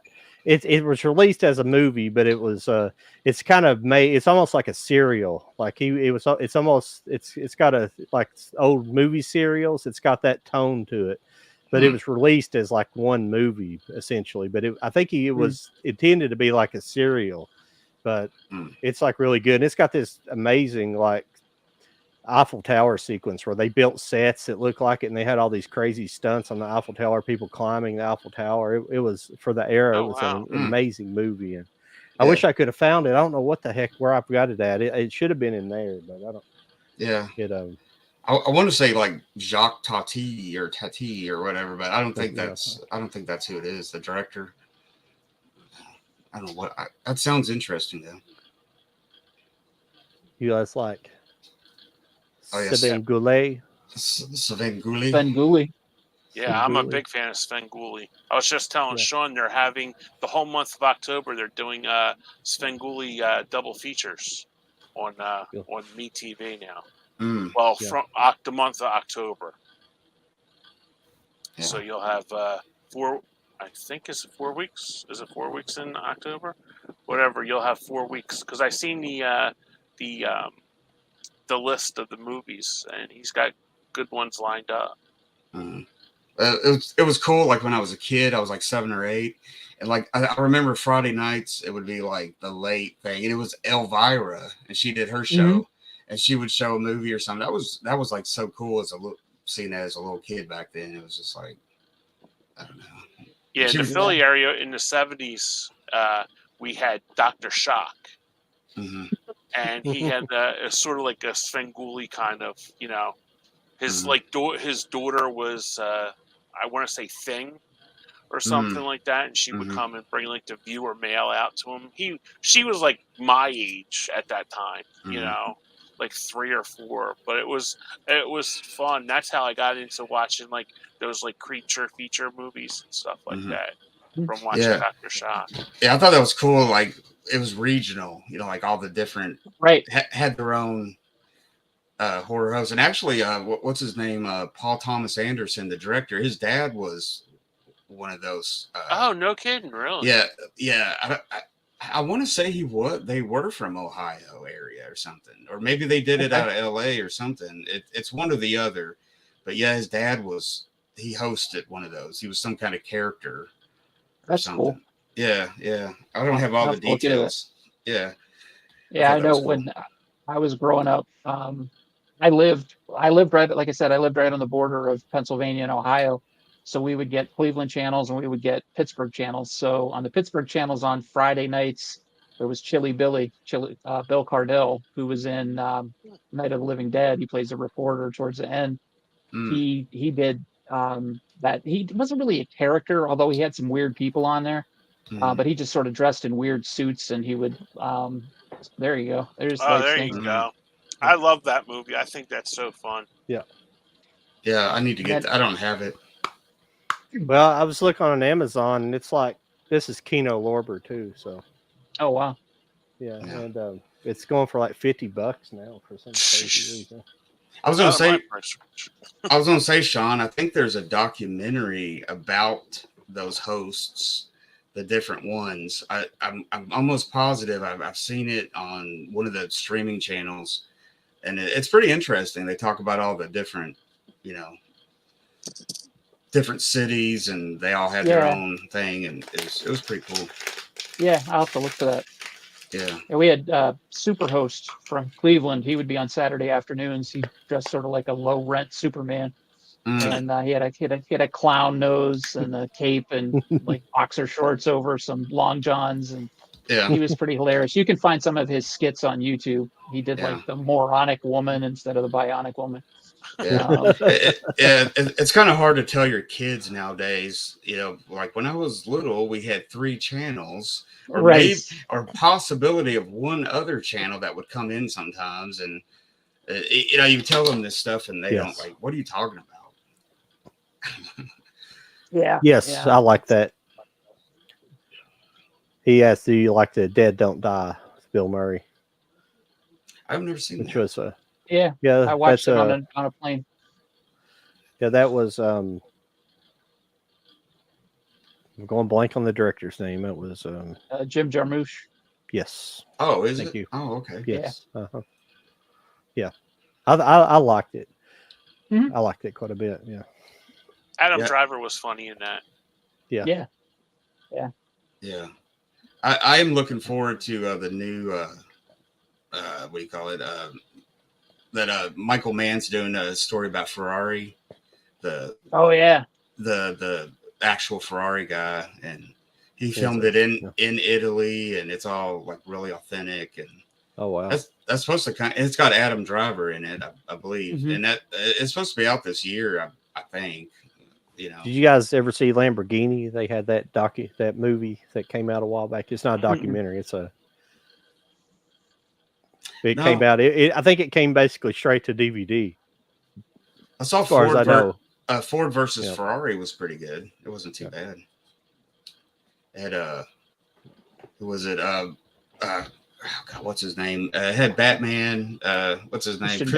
Christian Bale and was it Matt Damon? Matt Damon. Yeah. Mm-hmm. It wasn't too bad. It was pretty cool. But that's one of those I've always wanted to watch, but it's like I'm not in the mood to watch it. Yeah. Like I don't own it, but it has to be like on a streaming service somewhere, you know. But it's just like, you know, because I had originally wanted to pick it up on the Disney Movie Club, and it was like $15 there, and it's like I'm not paying. You know, I'm okay blind binding it for like $5 or something like that. But if I'm not gonna watch it more than once, I'm not paying $15, $16 for it.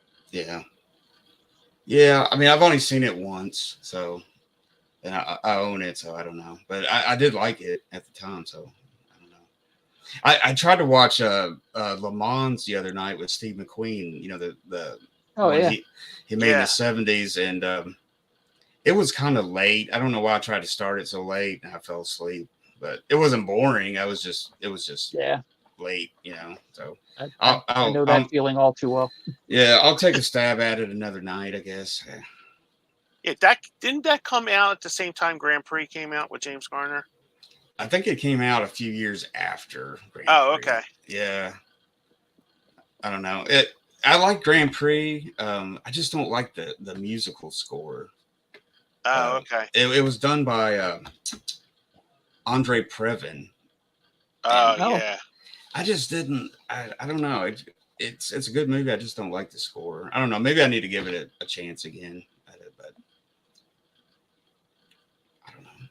I usually try not to be so picky about stuff, but I don't know. Have you guys seen this? Yeah.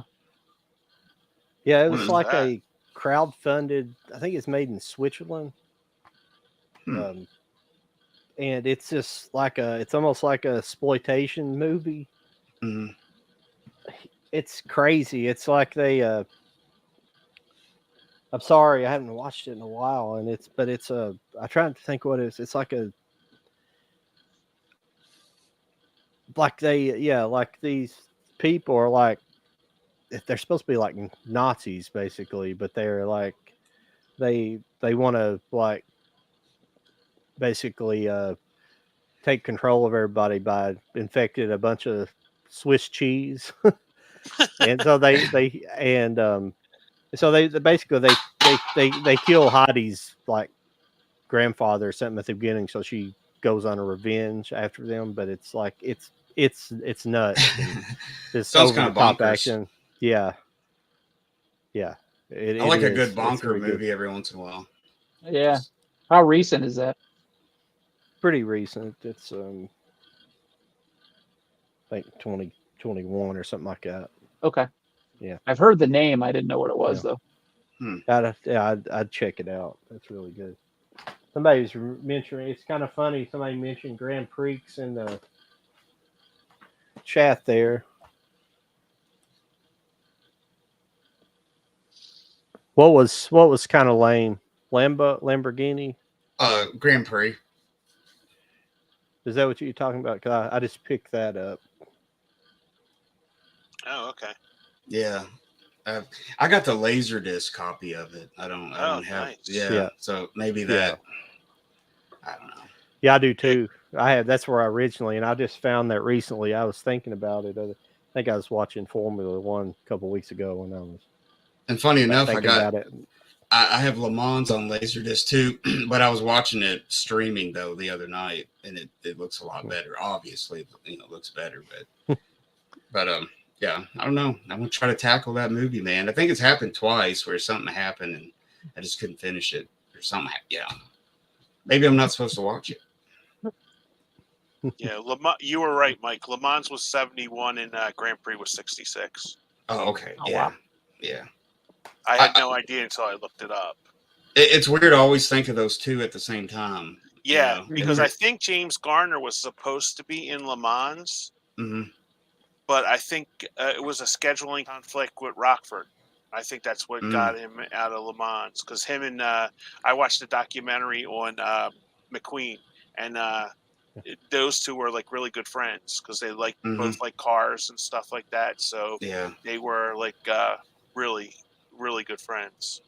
Yeah. I'm gonna give it another chance though, but I don't know. It was just something about that score. I don't know what it was. Maybe it was just me. I don't know. I don't know.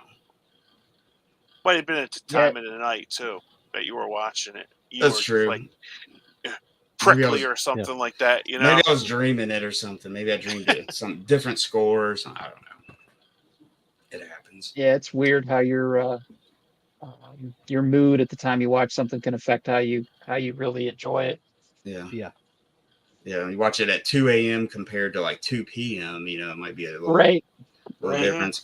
But I generally watch movies later at night. Like when a house is quiet and I can just focus. No interruptions and stuff like that. I picked this up this week. Somebody posted this on Instagram, and I thought it sounded good. But this has got Steven Guttenberg. It's called The Chicken Chronicles. I've heard of that, but I've never seen it. Yeah, it sounded. It's kind of sounded interesting. I don't know a lot about it. It kind of takes place, I guess, in the '60s, and it's kind of based around high school students. Sorry, I don't have a better review for it. I haven't watched it yet, so yeah. I literally got it in the mail this afternoon. Yeah, I never. It sounds like some of my reviews sometimes on my channel. I just kind of. Yeah. It's good. It's good. It's good. It's good. It's great. Yeah. Well, I literally got it in the mail this afternoon, so I haven't had a chance to check it out yet. So, yeah. This isn't what I was looking for, but this is some pretty good stuff, like the Ealing Studios. Oh yeah. I think this is just volume 1. I don't think I ever got any more, but it's got like the Lavender Hill Mob. Oh yeah, stuff like that. Yeah, Alec, like early Alec Guinness movies and stuff. Yeah. And I picked this up on Blu-ray as well when it came out. Even though I had the DVD, I thought that was cool being able to get that on Blu-ray. So, is that those restored ones they had been coming out with? Oh, okay, yeah. Well, I don't know. I remember there was like a crowdfunding or something for like some at one time, and I didn't order these, and that these came out. But this is pretty much, I think, just the Hour Gang stuff. It doesn't have any of the later Little Rascal stuff that was after Hal Roach. So I think this is all Hal Roach stuff before they sold it to MGM. MG, whoever bought it whatever. after that. Yeah. Yeah. Because I know they've been restoring like all the like silent ones all the way up to the later ones that everybody's seen on TV, you know. Yeah. And stuff. But those are kind of pricier, you know. They're when those come out. So I never don't, seen. I usually don't see jump a right lot on about those. Yeah. I heard they look good though. They definitely look good. Yeah. But I picked up that. I have not seen this yet, so I don't think I've seen it. Not at the comment. Oh yeah. It's like a zombie movie. Yeah. Oh, that's great. Yeah. Yeah, that's a good one. Yeah. I had a major crush on the girl in it, Catherine Mary Stewart. Oh yeah. Oh yeah. Yeah, she's quite the eye turner. Yeah. That was one of those movies I would watch. It would be on HBO at 4 a.m. Yep. I'd be watching it. I used to stay up all night watching movies. I must have rented that like so many times at like Movie One or 7-Eleven when you go in and get a Slurpee and a hot dog and rent a movie, you know. Yeah, but that was pretty cool. Did you ever? It's been a movie. I've been trying to find it. It's as far as I know, it's never been put on DVD. But it was I think it was on Showtime or HBO. It was one of those movies. But it's called Year of the Comet, and it came out probably in the '90s. And it was like this kind of cross country romp where it was basically this like wine connoisseur, and they were after this like special bottle of wine, and it was just kind of sounds familiar. But yeah, it was on a long time ago, but I've never found it on DVD. It was as a kid, I remember always liking it. It was one of those movies that always was kind of on when you turn on Showtime or something. It would just be on. Wow, 92, John. Yeah, it has Penelope Ann Miller in it. Oh yeah. It's on Tubi right now. So. Oh yeah, really? Yeah. I might have to revisit that. Yeah, IMDb everything that we're like talking about. So it's like, yeah, that's the way to do it. Well, I've got IMDb pulled up, but I'm just too lazy to top it out, I guess. Oh, that's okay. It was good. Yeah, this week I picked up Asteroid City. I don't know if you can see it, but have you watched it, Mike? I haven't watched it yet. I haven't even opened it yet. But Sean, did you watch it? Not yet. It's on the Peacock. I saw that. Okay. I love his movies. I like how the quirky characters are. That just didn't work for me. This one. I've heard that from different people and stuff. I also, previous weeks I got the other one that he did before this one. Grand Budapest. No. French Dispatch. French Dispatch, yeah, and I haven't watched it yet either. So I like that one. Yeah, and that's why I was really disappointed in Asteroid City. It was just like, it was like I thought they were like I think we talked about this a couple weeks ago, Mike. And yeah, where it was just like I thought Tom Hanks was totally miscast in it. Yeah, I mean, it's got a huge cast. It's got like everybody it's got everybody in it. It's crazy. Yeah, I mean, I don't want. That's why it's like I like everybody to watch them for themselves because I'm not like the be all end all with everything. Yeah. But it's just like I like to have people have their own opinions. That's why like in my reviews, I'll get to a certain point and then just say, and this is where I'll leave you because I don't want to just dissect the movie for everybody because I want everybody to have their own opinion. Yeah. Right. Yeah, I have all his movies now. I got this one. I thought he's got 11 movies and stuff, but I haven't watched these yet.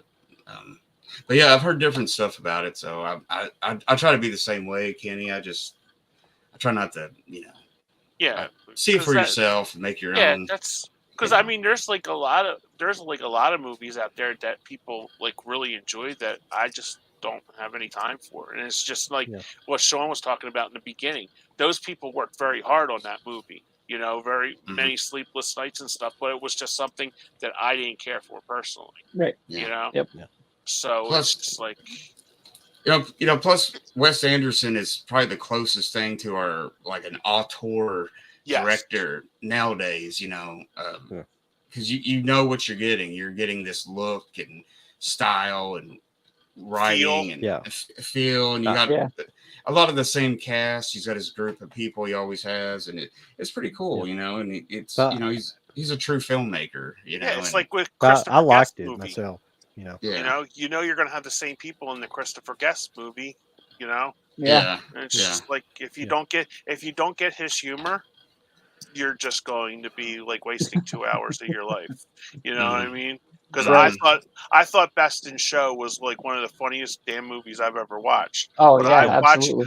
watched Oh, it yeah. with people where they're like, I don't get it. Mhm. You know? Yeah. It's just like, Oh yeah. Yeah. you know, It- and it's it- like, I'm sorry, but if you don't get it, you know, you're not going to. yeah. That's what's really cool about his movies. He's got the same like group of people, and it's really cool. Like what Eugene Levy and Catherine Michael McKean, and all Catherine those. O'Hara. yeah. Catherine O'Hara, Yeah.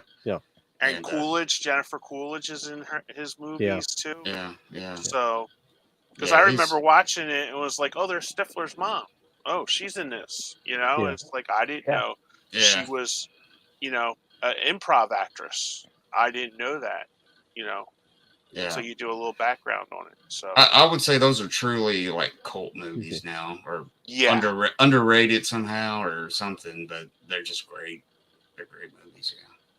One of the ones that he did that you don't really hear too much about is A Mighty Wind. I was just Oh, going to yeah. bring that up. Yeah. Yeah. With Yeah. the reunion of the that's so much fun. Yeah. Yeah. But He's that just actually got played this- at my theater. Yeah, he's just got this certain kind of style, and like you said, it's a certain kind of humor, and you'll either get it or you won't get it, kind of thing. Yep. And Yeah. so it's Has he done anything since A Mighty Wind? Did he like retire or something? I don't know. Yeah, I would. I don't know either. I'm gonna look it up. Yeah, I'd have to look it up. I got freaking. Isn't he married to Jamie Lee Curtis or something? Yes, he's a very lucky Yeah. man. Yeah. Yes, he is. I guess.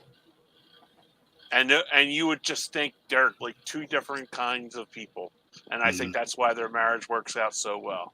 'Cause he's very quiet, and she's Jamie Lee Curtis. Yeah. Yep. Yeah. I think he was way more successful as a director than he was like when he was on Saturday Night Live for like what was it, a couple seasons or something. He wasn't on there very long, but Yeah, I think that was like the 1 year plan that him, Billy Crystal, Martin Short all did. I think they were only on it for like 1 year. It was kind of like reviving the brand after that. But I mean, I personally didn't know he was a writer on Laverne and Shirley. Because that's how long him and Michael McKean have known each other since they were. Because him, Lenny and Squiggy, him, Harry Shearer, they've all been friends since the improv days, like in the early 70s. So I didn't know that until like one day I was watching Laverne and Shirley with my mom, and it was like Christopher Guest. I'm like, I didn't realize that because the first time I ever seen him personally was Saturday Night Live, and then I found Spinal Tap. I'd never heard of Spinal Tap until like the video stores. I never heard of that before. And then, he hasn't done too much since A Mighty Wind. There was a movie in 2006 called For Your Consideration. Yeah. I think I may have seen that, but it's in a theater. Like I'm just looking it up, and I can't. I'll have to look on eBay, but I can't even find it on Blu-ray, so it may not even. Yeah.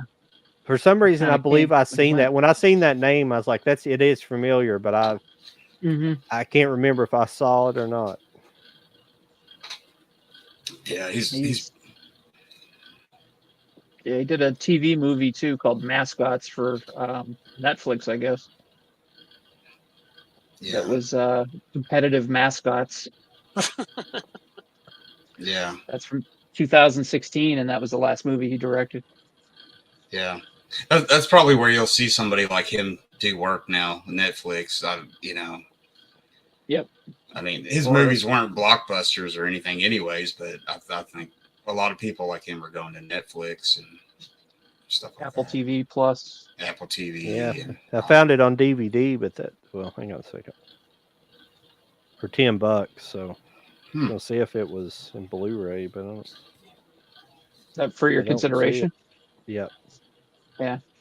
Yeah, I've heard of the movie, but I've never seen it. I haven't seen It's it. on yet. Tubi. Oh, it is. Yes, All right. Yep. Cool. Yeah, I yeah. live on Tubi's Tubi. great. Yeah, I Tubi's love great. Yeah, I love Yeah. Tubi.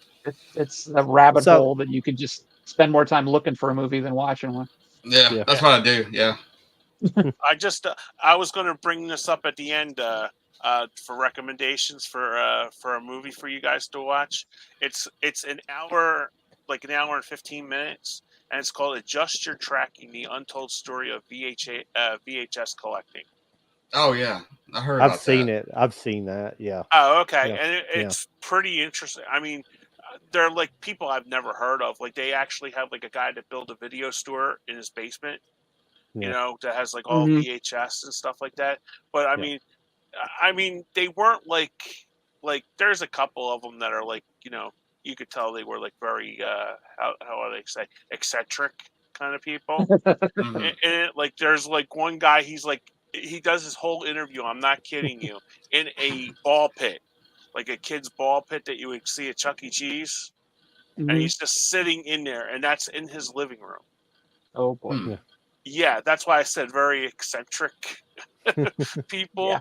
you know. And I found it interesting. I flipped it on like one night when I couldn't sleep, and it's like, oh, okay. So I kind of killed like an hour and a half.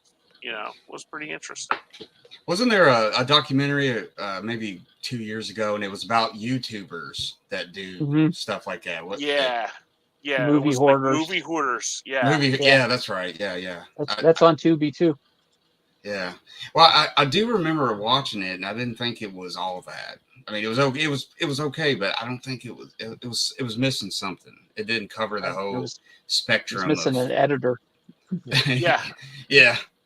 Because It was way too long. Yeah. Oh yeah. Sean's right. Yeah. It was way too long. And plus, it was like, I don't think they were film fans like we are. I think they were just collecting it just to have it. Mhm. What You was know, that, Kenny? I'm sorry, I it's- was reading that It's comment. called movie hoarders. It's on Oh Tubi. yeah. Mm. Yeah, and it's like I just think they were like, you know, because this one guy, I personally do not like him or his channel, and he just has like a whole room, and he's got like this cartoon voice. You know, it's like, hey, we're going to Salvation Army, and we're picking up this. You know, and it's just like, I think I know who you're talking about. Yeah. yeah, and it's just like, and he's got this like huge room. People like donate him, and he's got like a big follow. He's got a huge following and stuff like that. But it's just like, you know, dude, I don't think you sit and watch any of the movies because you're always out there hustling to get, you know, 8 million views on your YouTube channel or something like that. I mean, that dude actually quit his job. He had a really good job just to go to like Goodwills and Salvation Armies to look for movies. Yeah. Are you friggin' nuts? It's do some traveling, man, because sometimes you don't hit nothing at those places. You know, you don't find anything. Yeah, you're exactly right, Mike. I think Jody from that's on other show, Cult of Collector. I think he's in that, isn't he? Because he was in one of these documentaries that they did. I don't know if it's that one particular, but he was in one of them. He got interviewed for one of them for some reason. I know Joe and Marie. I really like those two because they're actually movie lovers. They actually like the movies. They're very nice people too, and they're in it. But that moron's in it, and but it's like, it's I'm like going to look it up just to see who you're talking about. But I think I know who you're talking about. I'll tell you exactly who it is afterwards, but I don't want to. Okay. You know, I got you. We're trying to develop our channel here. I don't. No, I get it. I'm not gonna. I won't I won't say who it is. Don't Yeah, worry. if you mention his name, we'll get blacklisted on YouTube, and we'll Exactly. It's like YouTube will take our subs away from us or something. Well, yeah. Or, yeah. Is his channel? Is it CS? Is that the? You got it. No. Yeah, I know what you're talking about. Yeah, he was on that. Did you guys ever watch that that collector's battle 4K D-Ray puts on? Are you guys familiar with that? No. 4K. He's a kind of a smaller channel too. I don't think he's monetized or anything, but he puts on this. It's called like collector's battle, and they have questions. They'll have like two different persons going head to head, and they ask questions. It's like they ask like certain type of movie you have in your collection. They have to go pick it out of their collection, and Oh, okay. it's kind of fun. But he was on there. They had him on there one night, and I just didn't get the sense that he really knew much about movies. He just has a bunch of stuff, Yes. you know. And That's my whole point. You know, it's because like, he was why having it if you don't appreciate it and watch it? because when they like if I was on there, I would be on there to lose because I'd just be trying to find the coolest thing they were asking, you know, Yeah. the the rarest thing that people never heard of, you know. But everything he was pulling was like something to be flashy, you know, like some kind of big collection he had, you know, something is like This you is really a know marble movies. edition. Yeah. It's Well, like 3 of them available, and I got one. Well, maybe that's what he it got it is. from the studio. Yeah, Well, you're well, right. maybe that's what it is. You know, he's just truly a hoarder. You know, a movie hoarder. Mhm. Like the title says, he just buys stuff and he doesn't know what it is. Or Yeah. Well, you know, I was telling Kenny before that he owns like a thrift. I think he owns like a thrift store, doesn't he? Oh, That's why I've understood. Yeah, I think he owns like a thrift store himself. So that's why he's always buying stuff. That's why he's going to all those places to buy. I know he goes to one certain store. I stopped watching him years ago, but it was like I know he always went to one certain store. I may be wrong about that. So yeah, I don't know. But it's like, and I don't know with the algorithms with this darn YouTube, but his face always pops up on my, you know, on my YouTube. It's like, you know, don't recommend this channel again. You know, yeah, it's frustrating, man. Yeah, it's some of those channels that are just too overly produced, overly professional. Is you know what I mean? Like I make a lot of mistakes, and I just let it rip. You know, I just turn on the thing and go. And if I forget something, I forget it. You know, and you know. Yeah, my idea for my channel is I like movies. I collect movies. I like to show my movies and share movies with people. And, you know, like I did when I was working at the theater, I like to tell people, hey, this is good. This isn't whatever. If you don't agree with me, that's cool. If you want to talk about movies, that's cool. But I'm not going to be somebody who spends 8 hours a day editing one video or going to Best Buy every Tuesday to not buy anything because I'm going to get it from the studio the week before. Yeah. Oh yeah. People. Yeah. Which I don't understand that. Oh, we're gonna go Blu-ray shopping, and they don't buy anything. Yeah. Because they're just showing you what's on the shelf. Okay. Yeah. Yeah. Because you had to make content for this week. Yeah. I think it might be a mandate that from the studios that these idiots actually go, you know, to them because I know there's a couple people you're lining in that, you know, and. Yeah, it's like, well, why am I going to watch this for a half hour when he's like, oh, I didn't get anything. Yeah. Oh, I see this is out. Oh, look, the shelves are bare. They didn't stock today. Let's see if we can find it at Target. Oh, there it is. And then they don't buy it. Yeah. Then he comes home. He's got a stack of them. Oh, this came from the studio. Oh, look, it's from the, you know, it's like, yeah.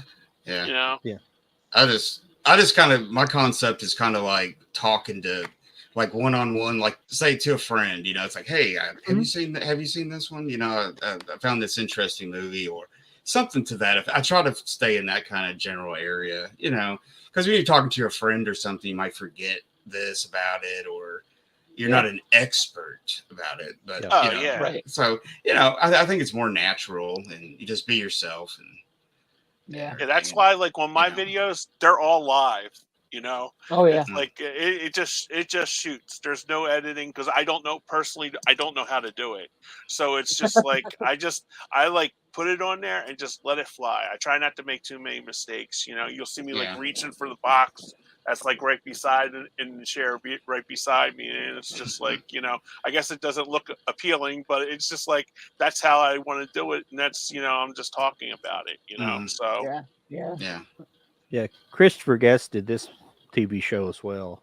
For Oh some reason, yeah. I feel I like saw I that. may have seen some of this, and I'm not. Family Tree. Maybe Family not. Tree.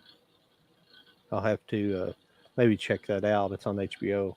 So, Yeah, there's a lot of About- good series on HBO that I want to catch up on.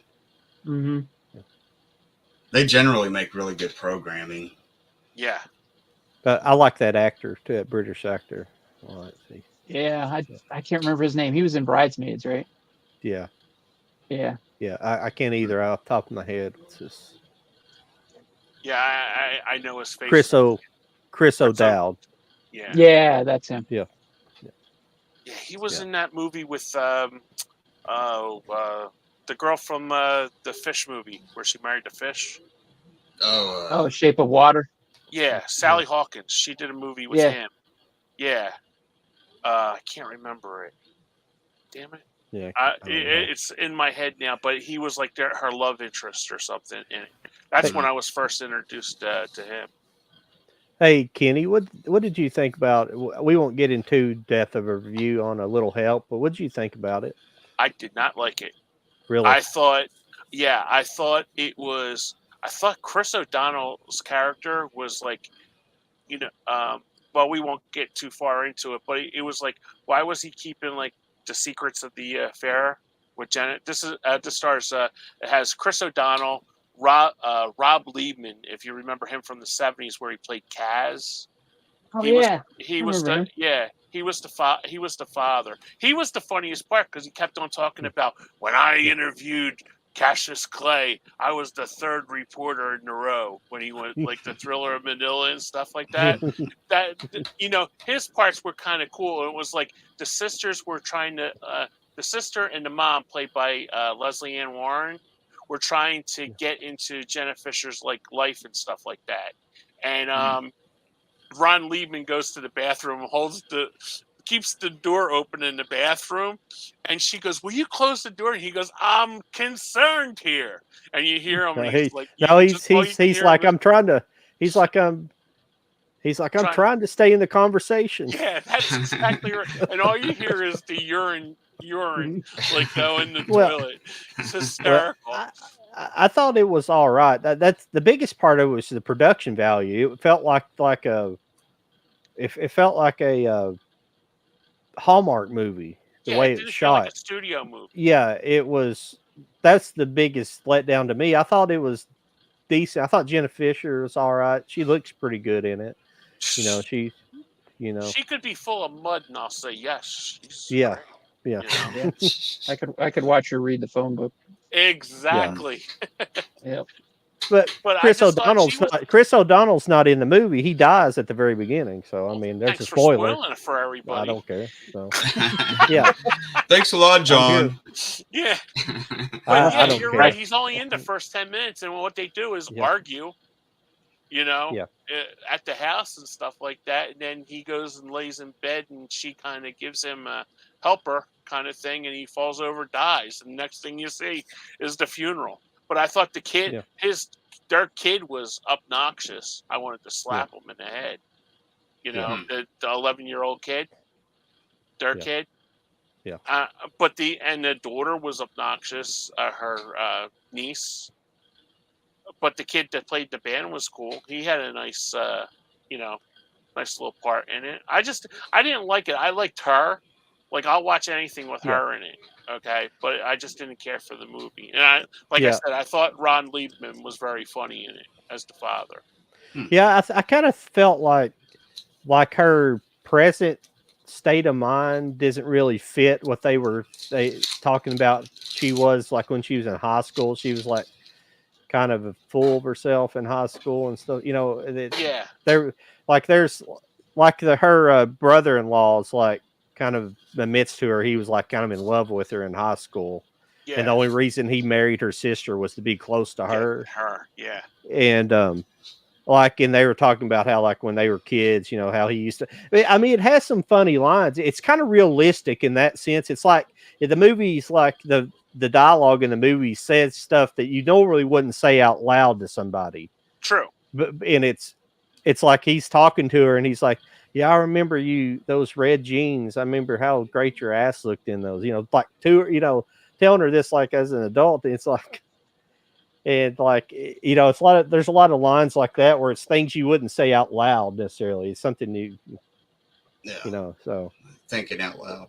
I thought it was all right. I thought, you know, I mainly thought the production value is kind of crappy because it was 2010s when it came out. Is that correct? Yeah.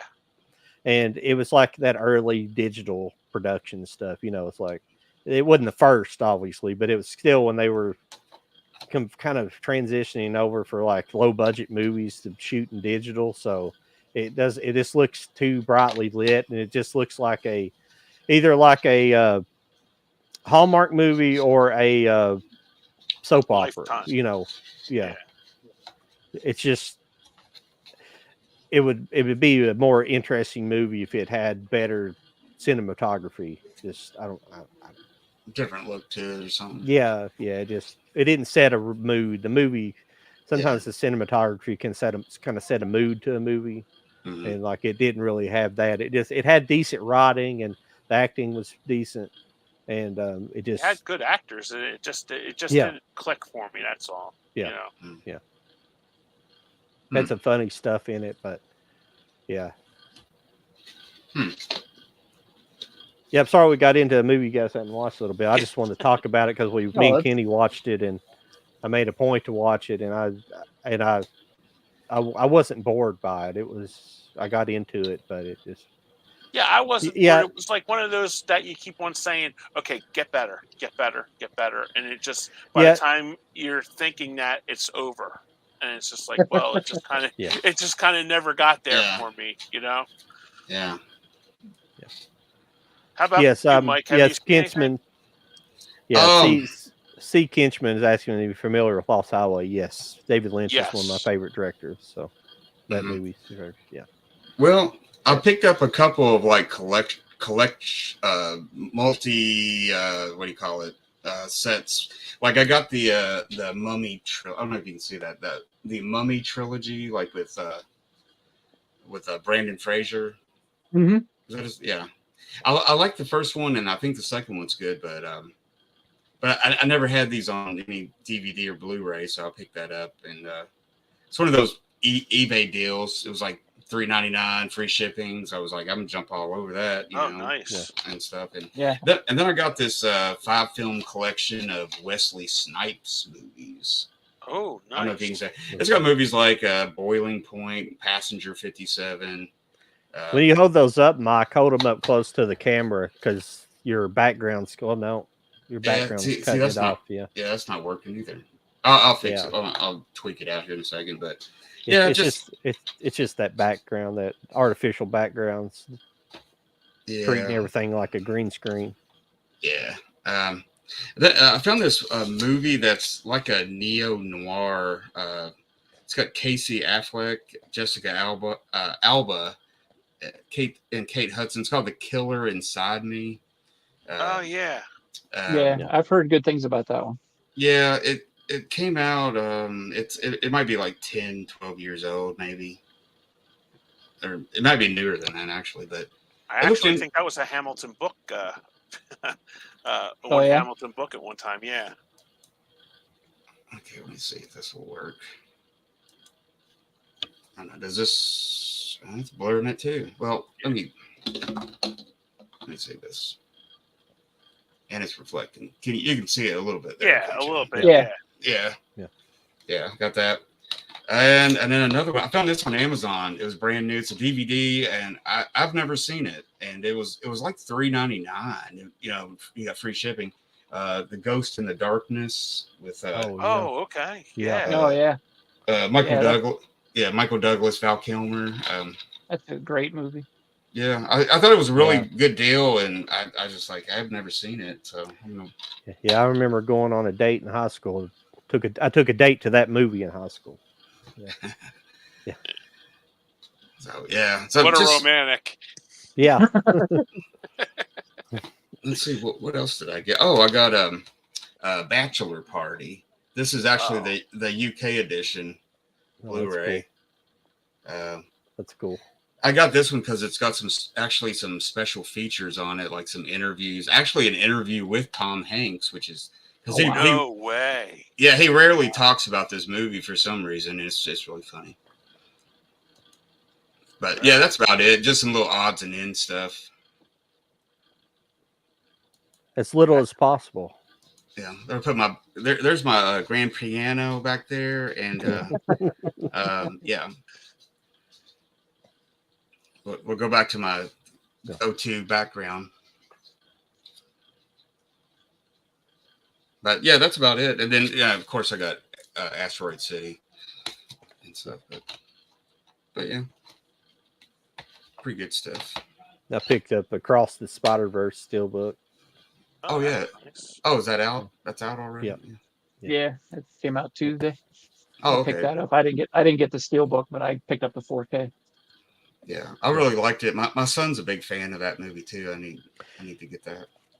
Yeah, I actually pre-ordered it like the day or two after it came out in the theater. So I liked the movie quite a well. I liked it quite a bit. A lot of people criticize it. They like to criticize this and that. I like the animation style in the movie myself. But some people think, yeah, it was really cool. Yeah.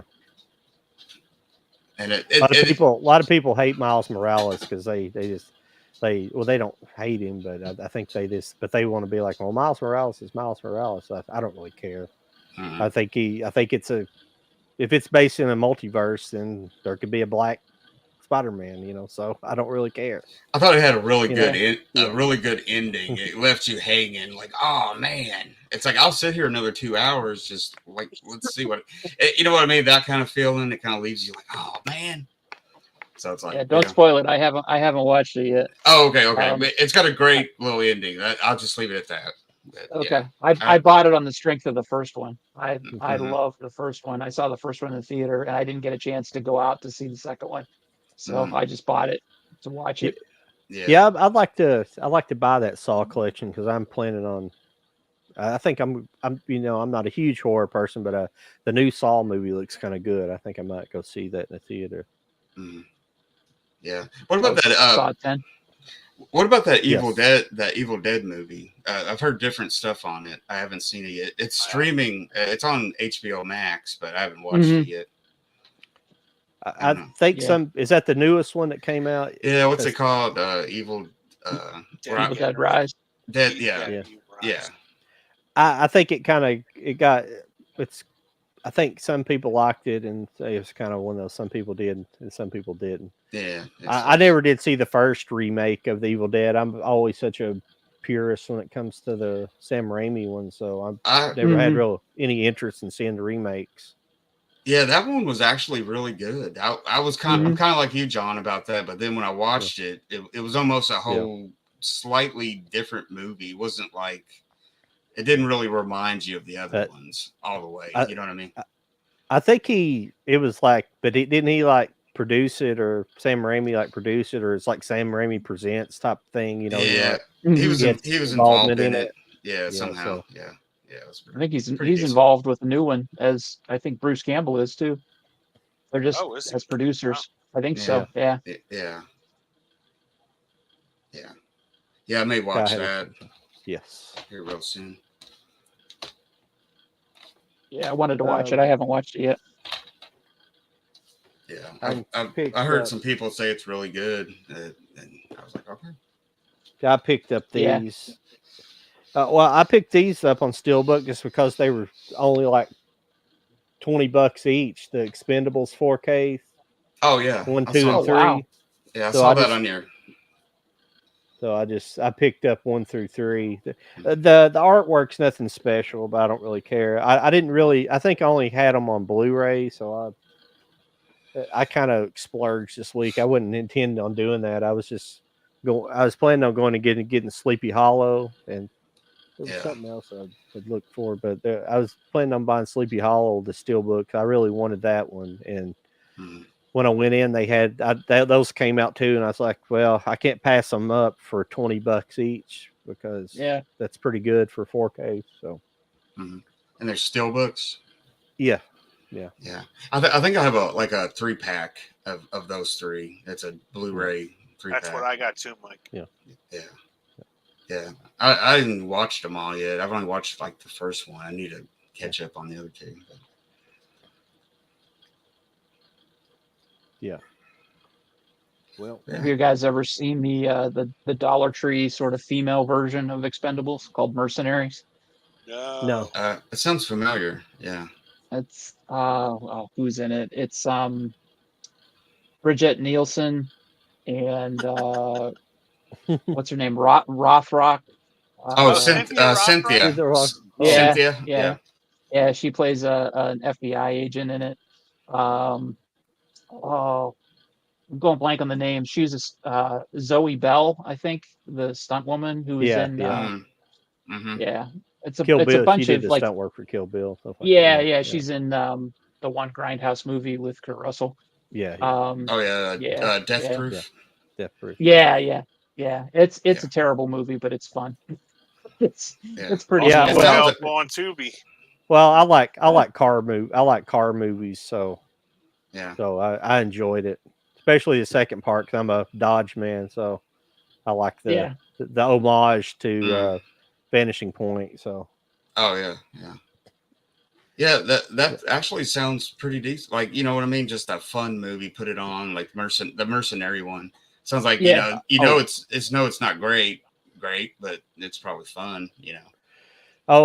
Sean, definitely. Yeah. Like I was watching your video when I was getting my truck service this afternoon, and definitely check out Ambulance. It's a good Michael Bay movie.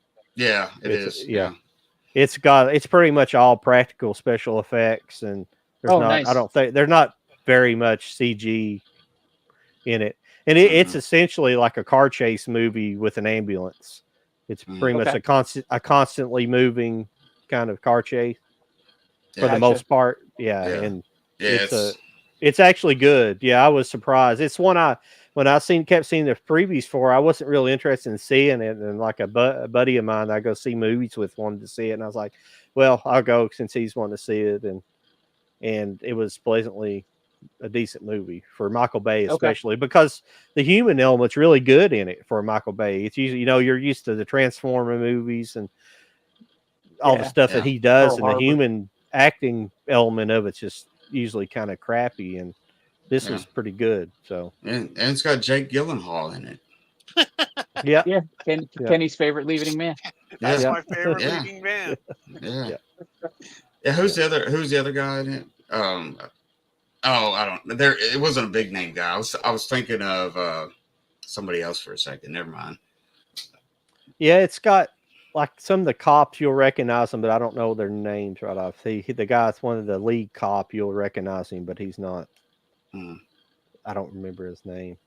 Yeah, it's a great action flick. It's but kind of a, like you said, good chase movie, bank robbery, heist movie.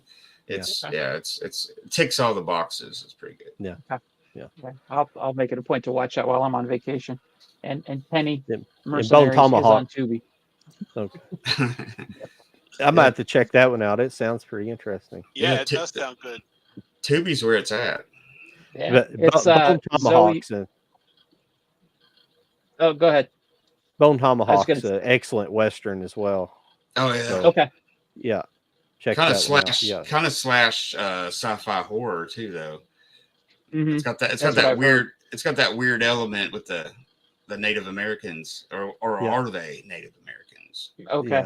Yeah. I think, Mike, I was watching. It's very brutal, but I won't say any more than that. So it's very brutal.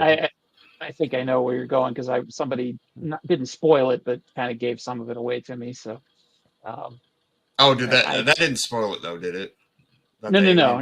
Okay. No. I don't like spoiling stuff though, but yeah. No, this is See, even Clinchman, before I bought the I'm seeing all your comments. I'm sorry when we get talking, I don't like to interrupt and stuff like that. But yeah, Yeah, all these Planet stuff. Terror was good. Yeah. Yeah. Mhm. No, not really. Not really. No. No. I almost put that in the other night to watch it. Actually, matter of fact. Yeah. Mike, I I was think I going was through, watching your channel. Oh, I'm sorry, Sean. Oh, Go ahead. go ahead, Kenny. You No, were I gonna. think You I were was saying watching your something. channel, and you had picked up Italian westerns, Mm-hmm. and Spaghetti. Yes. yeah, spaghetti westerns. And there was one that I got from my Hamilton book haul that I just put up the video for today, and it was like the spider or something. Was that your video? It was like a whole bunch of Italian guys in it. Like I think it was like Mauricio something.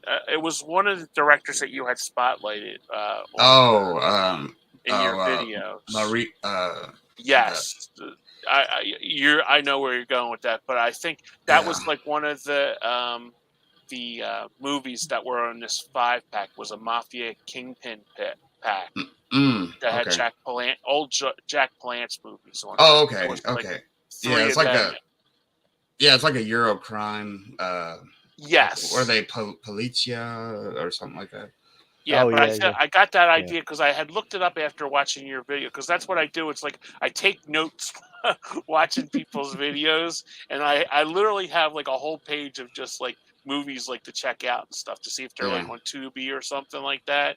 And it's just like it's like a whole process when I watch videos. It was like D from the Movie Bay. He just put like all of his like movies that he picked up in August, and I'm like just writing all of them down. You know, the ones that to look and see if they're on Tubi or if they're affordable. You know, somewhere or But it's like Kenny, you've recommended some really good channels. Actually, Sean, he recommended your channel. So I checked your channel out, and then you said D. Checked his, subscribed to him, and Neil's great. Oh yeah, I think I was already subbed to Neil, but yeah, he's got a good yeah. And did you guys watch Kermit's Ghost too? Oh yeah, Kermit's Ghost. Yeah, I've been. That dude's like he should have been an English teacher. I mean, a history teacher, because like I've never been to Europe or anything like that, so I find it like very interesting watching his videos to like learn like about like London and stuff like that. I think it's really interesting. Yeah, he does a lot of like out and about ones. Like he'll go like, I'm going to these shops, and then he'll come home and show you what he literally shows you what he got. And stuff, talk like in depth about it, like you do on your, and Sean does too. That's why it's like I find that like really intelligible. I don't know if I talk in depth about anything, but no, but you're like but you're not, dude. You're knowledgeable about the thing. Yeah, it's just it's just arranging it correctly. Yeah. I just love the Kermit's Ghost. I'm gonna check him out. I hadn't heard. I remember. I think you mentioned him last week. He's really interesting, Sean. To get and he does like he doesn't like pick up like the normal crap everybody else does like during the week. He'll pick up like there's like a what's it called indicator label or something like that, and he watches like a bunch of like 40s and 50s movies and like monster movies he's like really into, and he's really an interesting guy to watch. Yeah, he's awesome. Yeah, he's really kind of like me. He likes all genres. He can kind of mix it up. He might have a new release, and then he's got this. It's always interesting and stuff. And he's like really into like TV shows, like British mystery and British like that's he had. I had watched him years ago. I've been following him for a while, and he had talked about this show called Wallander with Kenneth Branagh. Mm-hmm. And it was at the time it was streaming on the Netflix, and I did a hard dive. It's like three seasons, but it's only like 9 episodes. Okay, and they're all 2 hours. So I stayed up one whole night just watching it, and it's like his character is so interesting. It's not like your TV cops here in America. Like it takes place in Sweden, first of all. Okay, and just the lands. I mean, you have to go if you're going to like say like Wawa or something, you're going 50 miles to go to a damn Wawa. Okay, because it's like so beautiful, just the landscapes, and the roads are Yeah. probably about like 4 inches to get your car through. These like little like shitty European cars that are going through like these dirt roads that these people live in the middle of nowhere. And he plays a cop that starts getting Alzheimer's. Mm. So that's a really good series to pick up. Wallander, like I said, the DVDs are and especially the Blu-rays are very expensive to pick up. But there's only, like I said, I think there's only 8 or 9 episodes, and there's 3 seasons. Yeah. And 2 of the seasons. Well, that's typical. That's Yeah. typical British. Like they would have like a typical season, especially you get back in the 80s, it'd be like 5-6 episodes of like a sitcom, 30 minutes long, be like 6 episodes. I never knew there was only like 10 episodes of The Yeah. Office. Yeah. Yeah. Like Of the original, UK yeah. Office. Never knew that. Does everybody have a region free player, Blu-ray player, where you can get No. the difference? I did. It broke. Oh, it broke. Oh, Yeah. I got Yeah. it from 220 Electronics like yeah. 12 years ago, and Yeah. it finally gave up the ghost about 3 years ago. So I had to pitch it, but I've always wanted to. I never have. Yeah. I think I got mine through the same place, and I think one finally gave out after a while because I work it pretty hard, everything, and then I got another one, and it's doing good, but I think it just, as much as I use Blu-ray players, they just get burn them up. I like to learn how to mod those myself, but Yeah, I think I'm not a software guy. I went to electronics school. I'm more of a hardware type of guy. I've never been into much of a programmer, so I think some of it's on that side of you kind of have to do a little bit of both. So yeah, it's pretty simple. I don't know if they have to do anything with the voltage or not. I don't know if they have to switch out, but like a lot of times I'll get it and it'll have the Euro plug too. You can either use, because they got different plug-ins and voltage and all that. But when I finally got one like 6 years ago, man, it just opens up, so much other stuff you can find in Europe, and it's pretty cool. Yeah, you don't have to worry about anything. Yeah. It's really weird on computers, and I don't know why they do this, but like a computer DVD-ROM will play multi-region, but it only allows you to do it like so many times, and I don't know why they do that. They only give you limited access to do that instead of it being. It's kind of crazy. Yeah, it's funny that they didn't do that with 4K. 4K's universal now. Yeah, but they still do the region lock on Blu-rays and stuff. So I don't know. It's weird. Yeah, I think Blu-ray originally, when it first came out, it was supposed to be region free, and they changed it all at the end, or maybe it was HD DVD that was supposed to be for region free. One of the formats was supposed to be region free. But after it was released, it wasn't. Yeah, I think it was an HD one. Yeah, so yeah, man, it was crazy that my next door neighbor, when I lived in Lexington, he had an HD. He had a combo, it was a Blu-ray player and a HD DVD player, and he wanted to sell it to me for one time. And then when I was like, "Yeah, I would like to buy that," he's like, "No, I don't think I'm gonna sell it." But besides the point, he had a bunch of HD DVDs, and like he had like the Big Lebowski and stuff that was like, this is like 2008, 7 or 8. It was like way before it got released on Blu-ray. It was weird, but he had several movies that took several years to release on Blu-ray that was on HD DVD very early. Yeah. So the only thing I've heard about that, one of the cons of that is they were prone to rot, laser, like kind of like with Laserdisc get laser rot, and they just wouldn't play, or they would be skipping real, you know what I mean, like what laser rot is. and stuff. So the format just didn't take off. Blu-ray beat it out, and so. I think PlayStation 3 is one of the big reasons. Oh yeah, that was a big reason. Yeah. That's funny because when the PS2 came out, that was the first time I had a DVD player. Yep, same here. That was my first DVD player. It was a PlayStation 2. Yeah, that's pretty cool. I just recently got a Blu-ray player like 2 years ago because my PlayStation 3 went. Oh, okay.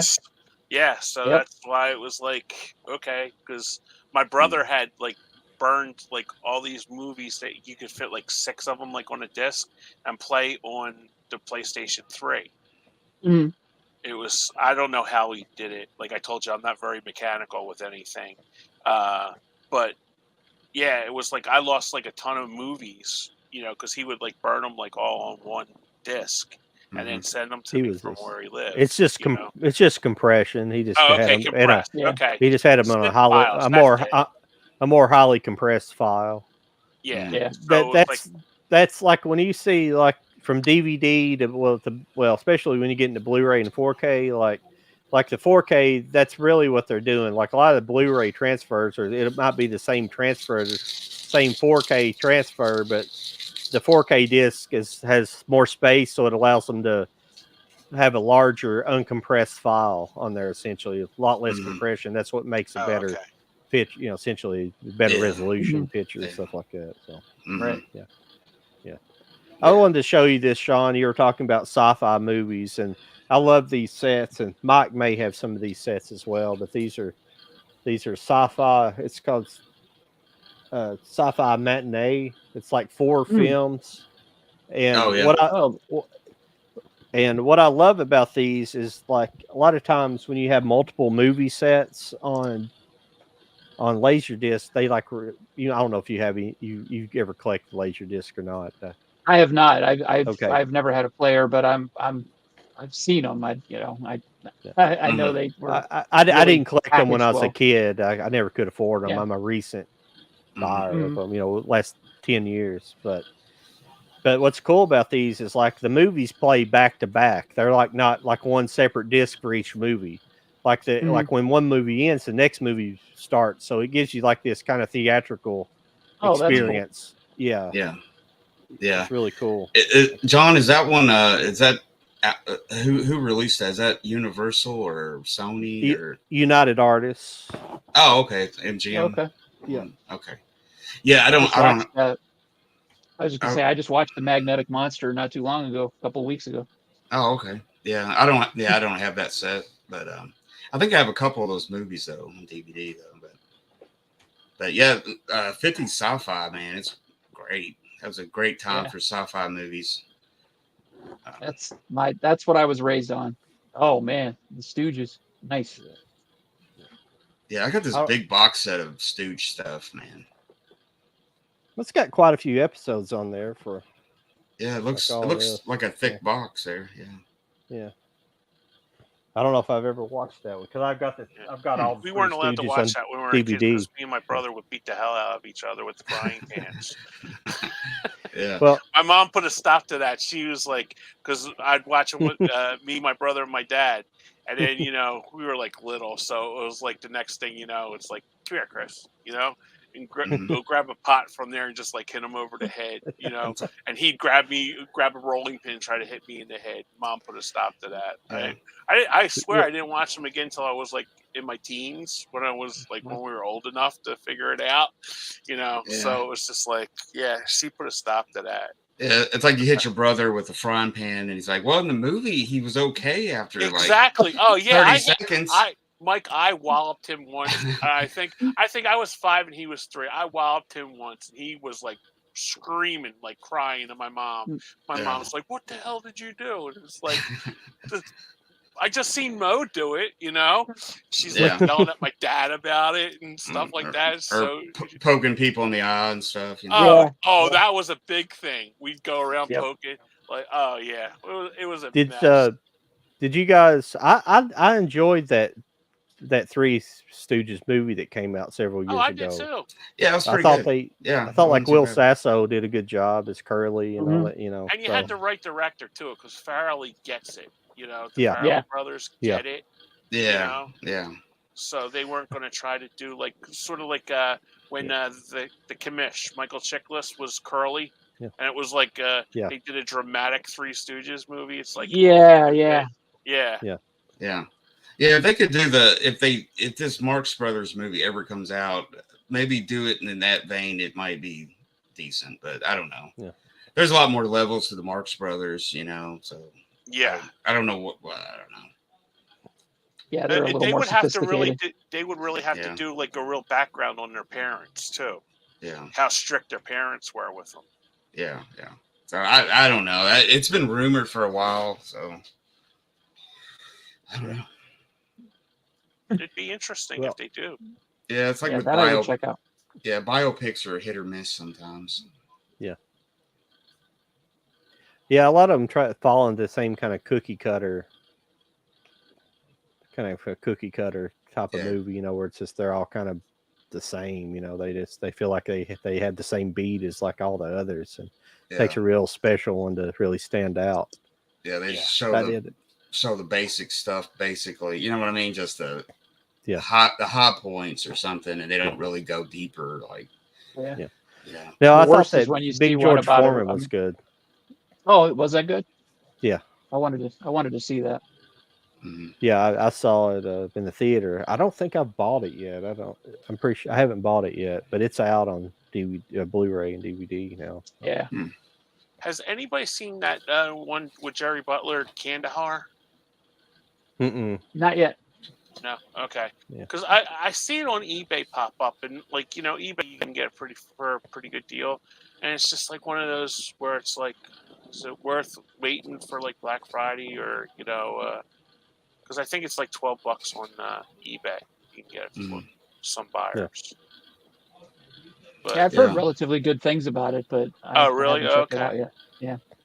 Well, he's like Jeffrey Dean Morgan with me. If they're attached to a project, I'll watch it because they usually make good decisions with their movies. Yeah. Did anybody check out All Quiet on the Western Front? That remake. Yes. I thought it was pretty decent. Yeah. Yeah, it was good. That's on Netflix, isn't it? Yeah, I think it's on Netflix. Yeah, I bought they released the 4K version back, and I bought that too. So. Oh, okay. Yeah. I don't think I actually watched it on Netflix. Even though I have Netflix, but I bought the physical of it and watched it. Yeah, Netflix actually gives you the option to listen to it in German or English. No way, really? I believe so. Yeah, because I watched the dubbed version of it, and that's cool. Because I'd only ever seen the old, the 1930 version. And I thought it was pretty decent. I kind of like a good war movie every once in a while too. Oh yeah. Yeah. Oh. So that's because Kermit had recommended a couple war movies he had picked up months ago, and Battle of Britain. Yeah. Oh yeah.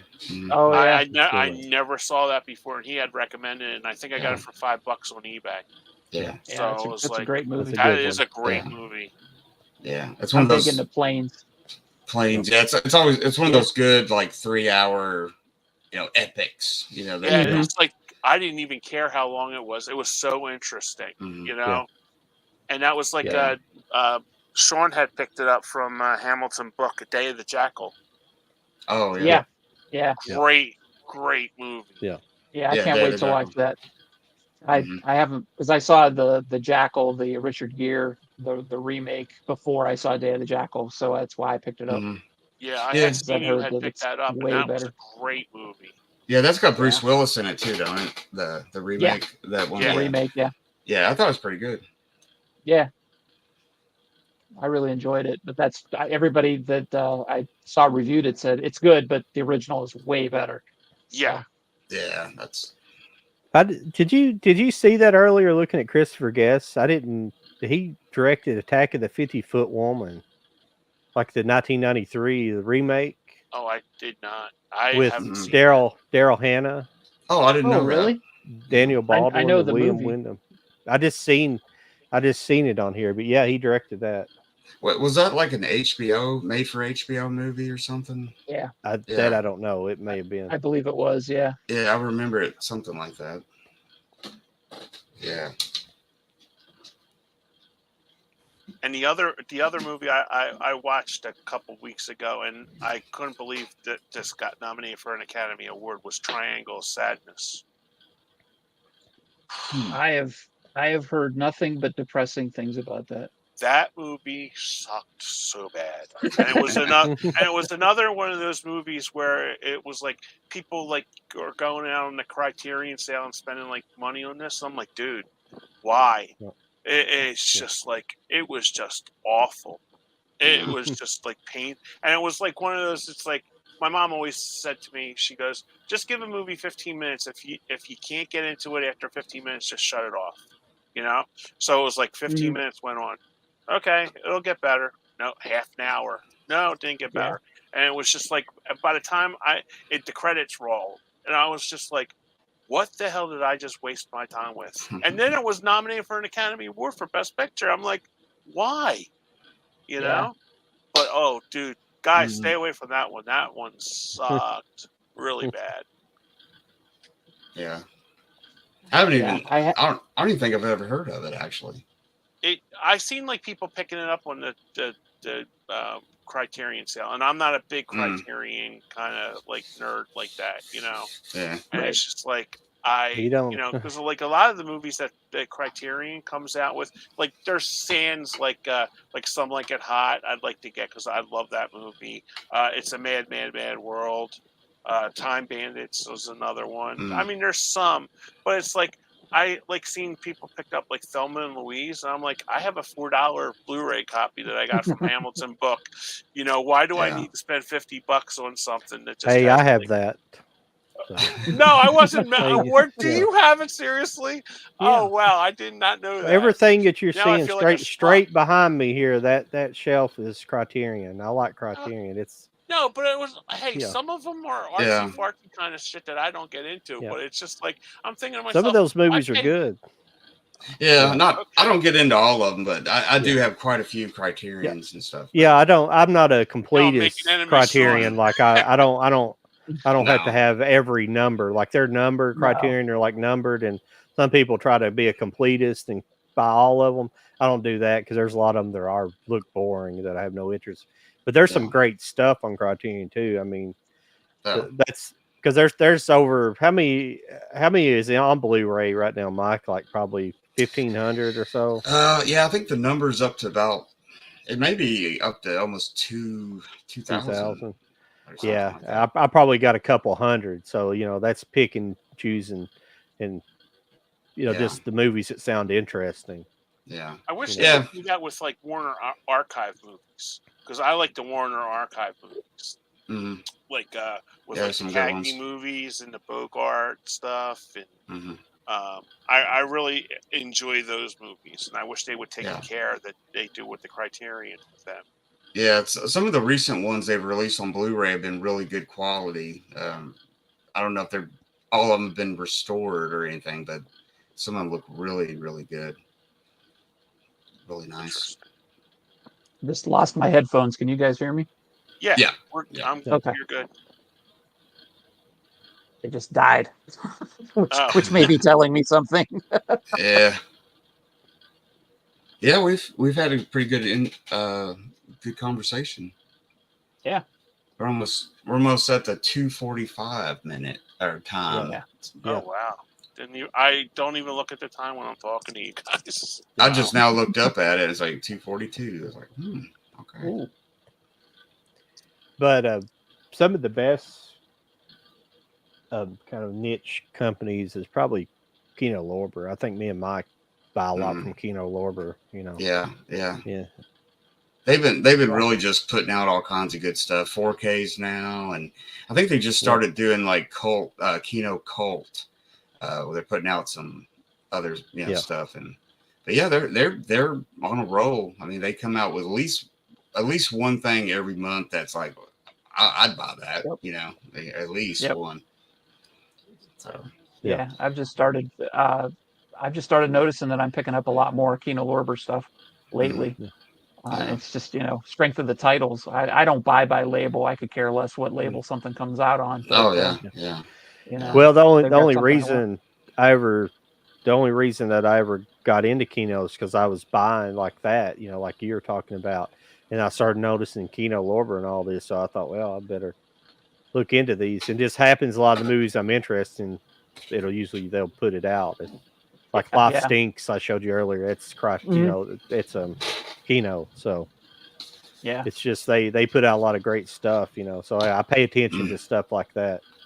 Yeah. I'm on their email list. So when they have one of their sales, I'm always going Mm. through every title and seeing what I Yeah. could pick up.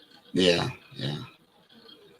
Yeah, they're probably one of my consistent favorite labels. It's kind of hard, but yeah, I pick and choose. I don't have to get everything that comes out every month, but but yeah, Kino's always good. Yeah.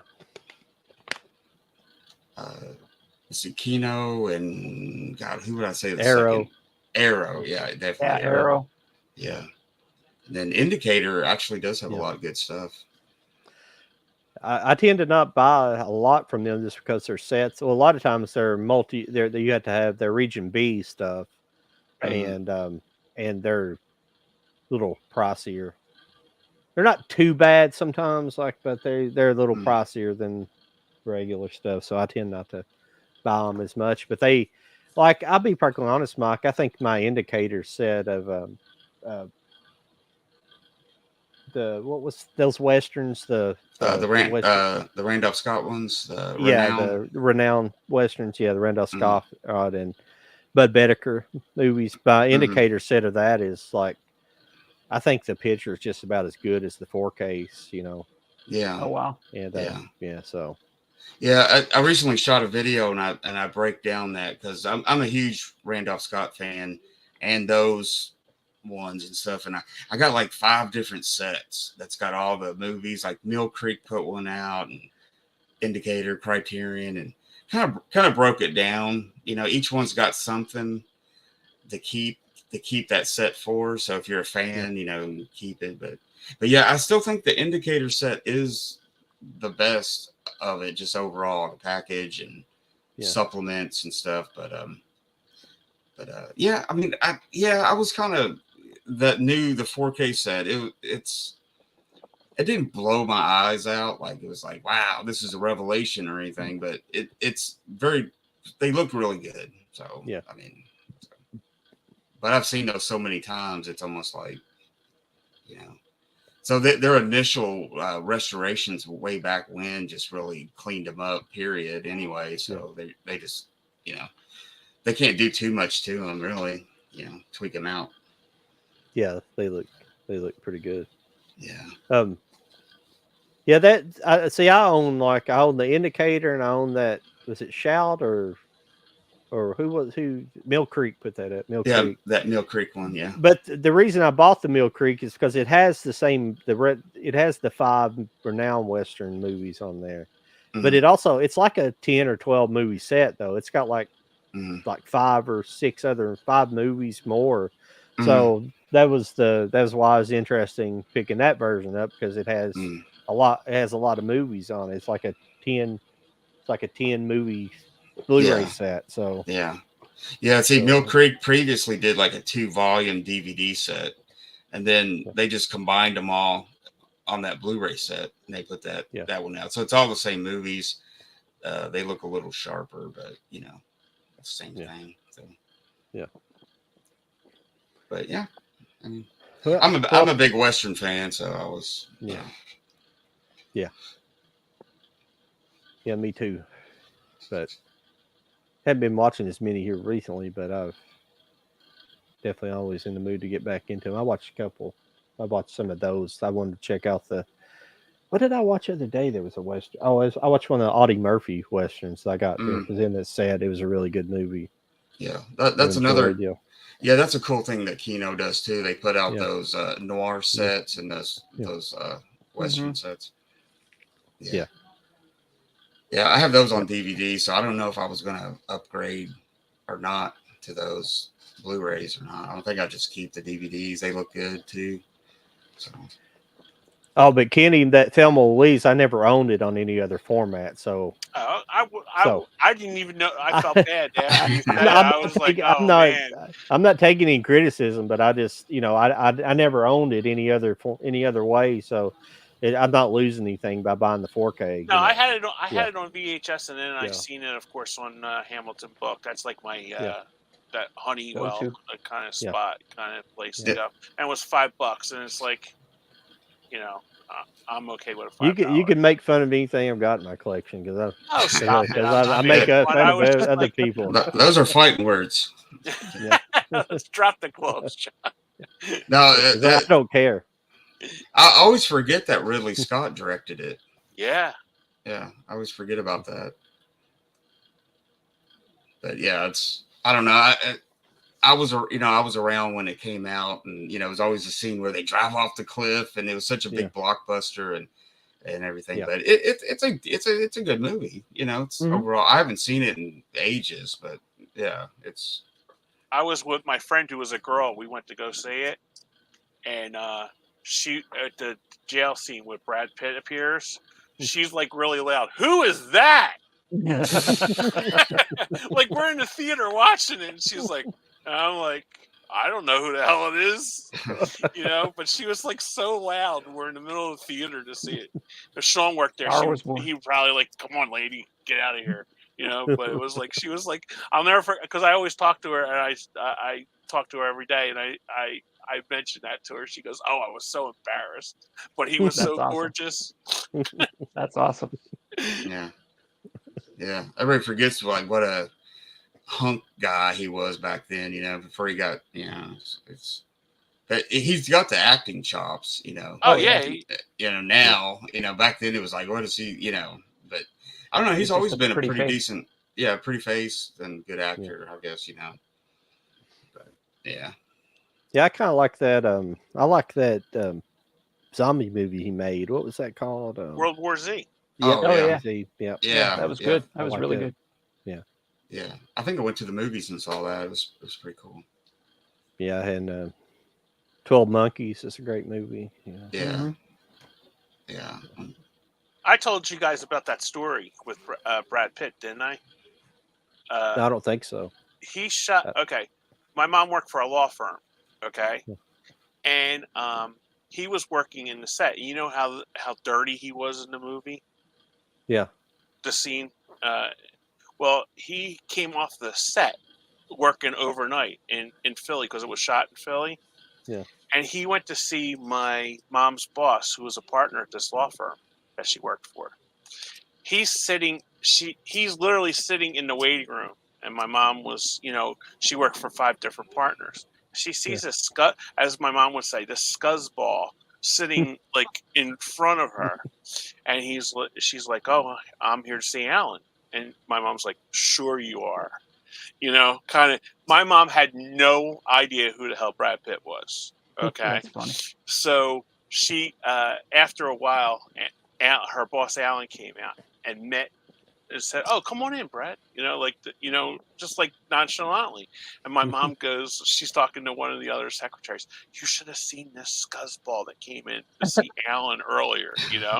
So when she signed an autograph, and unfortunately, I could not find the autograph after she passed away. And it said, "To Margie, my favorite fan. Love Brad Pitt."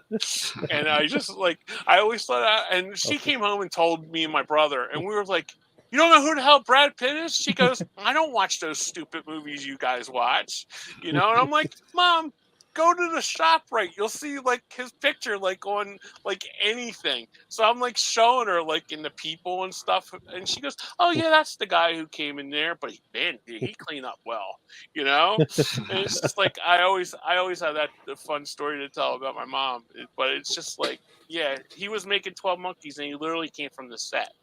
Oh yeah, yeah, that's cool. So it's just like whenever I see it, I'm like, yeah, that's the part my mom seen when they were filming it. Yeah. So yeah, I was watching a documentary or something where they filmed it. It was like an old something that's supposedly haunted. I think it was one of those like haunted shows. It was you like see it was like a rundown prison or prison or something. Yeah, something like that. and Yeah. because one of the ladies, her son was the art director in the movie Hmm. too. So like he was like basically like palling around with Brad Pitt because he knew the city because he grew up in the city.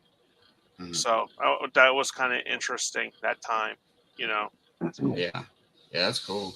Yeah, that's a pretty cool story, and I haven't heard that one. Yeah, I thought Yeah. I tell that so many times I forget like who I told it to. Yeah, but she came home and she goes, "Boys, you'll never guess who I met today." You know. Yeah. Yeah. Awesome. The only story close to that is that movie Elizabethtown with Oh, Kristen okay. Dunst and Orlando Bloom. They filmed it around the town where I live, about 5 miles from here, Oh, neat. and stuff. So Yeah. it was Yeah. the big to do when that happened. It was just it was like it's like Mayberry here or something. Sometimes it's like, oh, the big movie people came. Oh. Yeah, my cousin said like literally like about 5 blocks away from me is where they filmed the Silver Linings Playbook, like Oh, wow. the diner and stuff like that. And Oh yeah. I don't know if the girls actually seen, Bradley Cooper because he's a Eagles fan. Go Birds. And Jennifer Lawrence. That's who I would have been ready to see, Yeah. Jennifer Lawrence. But Yeah. I don't know if they ever seen them. But like they have like in the cafe where where it took place, they actually have like their autographs hanging on the wall, and the Mhm. booth was like Jen and Brad sat here. Kind That's of cool. thing. Yeah. Yeah. I like that movie pretty good. I mean, Elizabethtown. Yeah. Yeah. no, Yeah, well, that Or it- but, Silver Lining. Silver Linings Playbook. yeah, Yeah. Silver Lining. Yeah. It was pretty good. I just liked it because I'm an Eagles fan, and that the Robert De Niro character is how Yeah. all my uncles and everybody grew up in the 70s and 80s watching the Eagles when they were terrible. Yep. I'd see them like especially like growing up in Philly, you have corner bars there.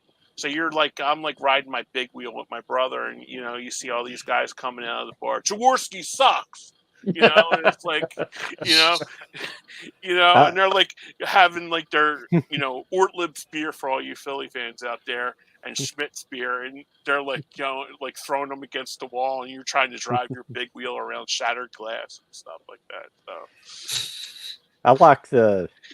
I liked Invincible pretty good though. I like that movie. I don't yeah. know as somebody that grew up there, I don't know how you feel about that, but I did. I would ask I you that. liked it. I Okay. actually met when I was cooking one night. He came in to the bar I was cooking at like 2 o'clock in the morning with his wife, That's cool. and he was at the bar. He goes, "Is the kitchen closed?" Because he was like the only person in there. He had just came back from a Van Morrison concert, and he was like, "Hey, is the kitchen closed?" I'm like, "Not for you, Vince." I'm like, order whatever the hell you want. It's like, so we were there till like 4 o'clock. He closed it while we were cleaning up the kitchen and stuff like that. He was just talking about like of course, the Van Morrison concert, but we were like, me and the bartender were like more interested. Oh, what about for meal? We're talking about the Eagles and stuff like that. But he was more. His wife was getting kind of bored with the sports talk, so we were like, "Hey, how was the Van Morrison concert?" So we kind of drifted off of sports, but it was kind of neat, I think what's even better is the It's Always Sunny in Philadelphia episode where the gang gets invincible. Yeah. Have you seen that episode? No. It's Always Sunny. Yeah. Always Sunny in They Philadelphia. have an episode where they basically do that. They go and try out for the Eagles. But I'll have to watch that now. I did not know that. And yeah, Wow. like they're there, they're like at the training facility where they're doing it. And they're like, "Why is all these people wearing capes?" But like they keep referring to the Invincible movie, but they keep referring to Mark Wahlberg, but they keep referring to it as that New Kids on the Block movie. Marky Mark. I'm telling you, I still call him Marky Mark. I do too. Yeah. Accidentally, but Yeah. Or he also did like the Calvin Klein commercial. Oh, yeah. or stuff. The early Yeah. 90s, yeah. Yeah, Yep. like the underwear model. Yeah, but obviously, like in that episode, like Mac and Dennis are trying to compete with each other. They keep talking about how good they are and everything, and but Sweet D, she decides she's going to dress up as like man and try to make the team. You know, I've And never yeah, it's watched just an episode of It's a that crazy show. show. Is it really? I've never watched. yeah. I like the really. girl on it. She was in the Mick Mhm. show, the Mick on Fox. I think Yeah. she's she's really funny. Yeah, Caitlin Nelson. Yeah, Yeah, yeah. she's not Yeah. bad on the eyes either. No, she's a skinny one, but I don't mind that. So Yeah. I think I've Tall only and seen skinny. I think I've only seen like maybe a handful of episodes, Oh, that's I have just about every bit of it except maybe the last couple of seasons on DVD. Yeah, Hey, I love Katie. that show. Hey, Katie. Yeah, but she's what was I thinking about? Yeah, but when they cast her on the show, like they were all friends like beforehand. I think they went to like acting school, stuff like that, did things like that in college. But before they knew her as a friend, but when they cast her on the show, they didn't. She didn't have much to do. Like she was just kind of there. She didn't have much of a character, and she was like, well, I'm not going to do the show if you guys aren't going to write one. Then they're like, well, we don't know how to write a woman character, and she was just like, well, just write me as a man. So that's how her character. That's why her character's the way it is. She's like kind of surly like a man, and like she just. So he said, just write me as a man, and I'll play that character. Yeah. Oh wow, That's hilarious. Yeah. Yeah. I do like the show he does with Berg from Two Guys. That's another guy I call Ryan Reynolds Berg because he was in Two Guys, a Girl, in a Pizza Parlor. Oh yeah. Welcome to that's Wrexham. going back. Yeah, but that's how I know him. Yeah. That's the first thing I seen him, and it's like if I'm talking to my brother, I'm like, "Oh yeah, did you see the new movie Berg's in?" And my brother will just like pick up, It's like that, and I just have to correct myself. I'm sorry I missed that earlier, so apologize, Kate. Apologize about that. Yeah, Katie's got a good channel on the YouTube too. Yep. Oh, what channel is it? What it Katie says, Warman's. Katie Warman's. Okay. Yeah, Yeah. She does a really good channel. Yeah. She's in the horror. She likes her horror movies. Yeah. And I know she likes and cats, and I know she likes the Tim Burton movie, Nightmare Before Christmas. Yep. Yeah, she likes to collect a lot of stuff from that. I'd like to get to some. I'm trying to think about. I'm thinking about getting some horror people for like a October show sometime, or maybe throughout October, to do some different horror stuff. So, and we've already on the Cult of Collectors, we interviewed Analyzing Horror. I don't know if you're familiar with her. So I thought I talk to her some every now and then, so I might get her to come on, and she's got somebody she's got like Katie cool might be good. Like Katie might be good, just stuff like that if they're willing to do stuff like that. So I'm very a newbie into like horror kind of movies. Well, I am too, but I mean that's why I get experts, people that are into it. It's great, yeah. That's why I like it. It's great to learn. Yeah. You've had some pretty decent people on there, like the chick from Better Off Dead. I can't think of her name, but you had some pretty cool people on this show. I mean, Charlie's good about getting those people, but they haven't been talking to me. There's nothing going on, but it's just they don't have time to do it. Like he was buying a new house. He had to buy a new house a while back, and so he's doing that. So we're just we had a big guest plan, but I don't know if it's going to happen or not. Yeah, life gets in the way sometimes. But yes, it does. Did you, Katie? Did you pick up the new? Did you pick up? Well, shit. Where'd it go to? She got the Sleepy Hollow Steelbook too. She did. Okay. Yeah, that looks interesting. I've been thinking about it because I really do like that. That's kind of an oddball Tim Burton movie that Yeah, I got that too. People don't really talk about that much, you know. And Yeah, there's another, some of those forgotten ones. I always got those, Mike, confused with From Hell and Sleepy Hollow. I always got those two confused. I wish they would put Bringing Out the Dead at least on Blu-ray. It's like it's only on DVD. Oh, okay. The Martin Scorsese movie, Yeah, with Nicolas Cage. Yeah, I think it's only on DVD and Laserdisc. Oh wow. Yeah, I haven't seen that since VHS days. I rented I it. was just going to say that too. I remember Yeah. renting that. Yeah, it's like 99, or I think it came out in 99. Yeah, so. late 90s. Yeah. Yep. Yeah, they need to put that out. I know what's my favorite Tim Burton's probably Ed Wood or Oh yeah, Batman. Yeah. Mars Attacks, probably. Yeah. And Pee Wee's Big I don't Adventure. know. Oh, Yeah. Pee Wee's Yeah. great. Oh yeah. too. They're Oh yeah. Yeah, yeah. they're hard to quantify. Yeah, yeah, yeah. He's made some good ones and some bad ones, but it's...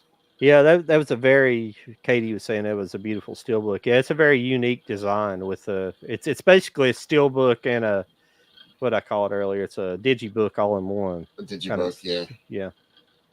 It's a very cool thing. I'd like to see more of those actually, and have this one had the Sleepy Hollow book, but I like to see some that has like production notes and stuff in it. That kind of book it has, like the regular digibooks. It has like information about the film on it inside of it. It'd be really cool. Yeah. Yeah, it looks like they really went a little step further with it, than normal, Yeah. Which is pretty cool. Yeah, I'd like to check that out. I didn't even know it was out, and then, like I said, I saw it on Instagram today, and then you showed it, and I was like, oh, okay, awesome. Yeah, it keeps popping up on my Amazon thing, every time I get on there. So it's like your recommendations. Me. Yeah. Yeah, recommendations. Yeah. I can just talk about something to somebody, and my phone will pick it up, and the next thing you know, it's like it's crazy. Yeah. It happens all the time. Yeah, it's wild. Well, fellas, we're running over 3 hours here. Probably about time for me to. Yeah. Before we get go, on down the anybody road. have any recommendations for movies for next week? I know Sean, you won't be here, but you can join us next week, the following week, or whatever. Yeah, I'll be glad to come back if you guys will have me. Yeah. Yeah, anytime. All right, awesome. More the merrier sometimes. Yeah, right. but we also, I want to, obviously my channel's not big, not a big channel or nothing, but even if and it won't ever happen for me, but if I ever got big, I would keep having different guests on. That's the worst thing. When people get big, they just quit having they just only will have like big guests with big followings on it. I understand why you do it, but it's kind of sucks. I'd like to keep on supporting everybody on YouTube instead of because more than just the big creators have an interesting story to sell. Yeah. I've found some good channels through some live streams, different live streams. Yeah.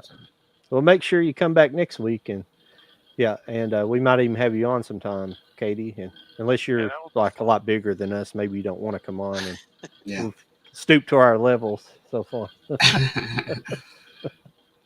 But anytime because it's definitely getting into the horror time of year for people. I know some of the big horror people are getting excited, like they kind of celebrate September and October, and Halloween Eve. Yeah. I was trying to think, Kenny, of a movie. I was thinking about something earlier. I apologize. I picked up that 4K steelbook or the 4K Swamp Thing, Sean. Oh, you did? The one I bought by accident, or didn't buy by accident. I bought the Blu-ray by accident instead of the 4K. Oh, yeah. Yeah, I've always liked that movie ever since I was a kid. Yep. Yeah, Katie there's a steelbook I bought off Amazon. I just had the Blu-ray steelbook, but Terrifier 2. Have you seen that yet? I haven't seen either one of them. Yeah, I wanted to. They're I pretty want to good. get that. I want to get that Swamp Thing on Blu-ray because the fact they have a sticker on it that says staff picks from Movies Unlimited, and I worked at Movies Unlimited, Oh, that's so cool. it was kind of it kind of brought back us putting Stickers and stickers Yeah. on the VHS tape, so Mhm. that kind of brought back a cool memory of having that. yeah, that's pretty cool. Yeah, you can stream with your phone. You just have to have a pair of headphones. You might not be able to go 3 hours though on your battery, but you can go maybe 1 or 2. So Yeah. that's the worst thing, unless you get a dongle that allows you to plug your headphones in and a charge cable at the same time. Mm. You can do that. So Yeah. yeah, but It you can can- definitely stream, but you definitely need a pair of headphones because if not, you get feedback. Charlie Right. does it somehow on our channel, and I don't know if he's got really good hearing and he can hear it down the volume down low, but his never gives any problems. But like we were having a lot of trouble with Kenny was listening to his through a laptop, so his speakers were causing the issue. But Yeah. so Yeah. yeah, Yeah. but that's it. Yeah. Well, a couple of times that I'll- happened to me too, and it's not fun. It just makes it harder to hear and everything. Yeah. So. Well, I'll try to get in touch with you on Instagram if you have an Instagram, and because I don't think I follow you, I'm not sure if I do or not. So I'll try to get up with you in the next couple of weeks, and we'll do a show. I like trying to Cool. support everybody on here. So Mhm. but yeah, Sean, you can come back every week if you want to. Just whenever you have a Okay. chance. I understand Sure. being a married guy, it's sometimes you can't do it. So Right. Yeah. Yeah, I'll definitely come back. Thank you very much. yeah, Mhm. definitely.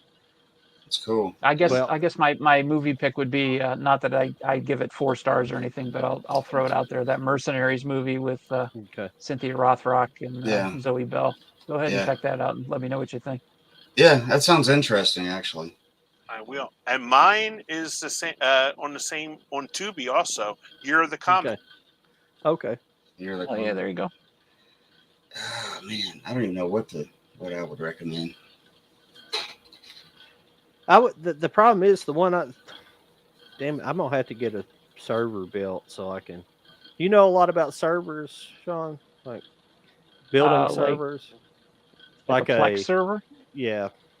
Yeah, I've got one. I know. I might have to talk to you sometime about. I understand the basics of it, but I just don't know exactly what I want to do. Okay. If I need it, yeah, I'll talk to you sometime about it and talk to you. But Okay. what I wanted to suggest, I don't know if you guys have seen it, but it's called They Might Be Giants.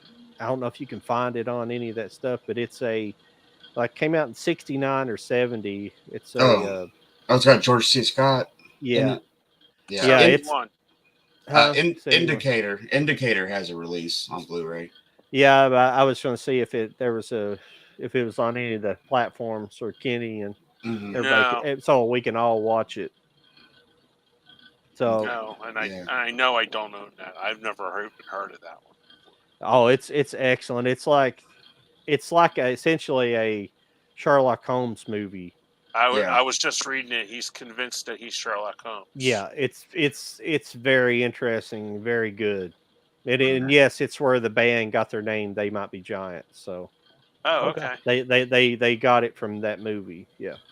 Hmm. If you're not familiar, they're kind of a power pop band from the 90s, early Oh, yeah. 2000s. Yeah.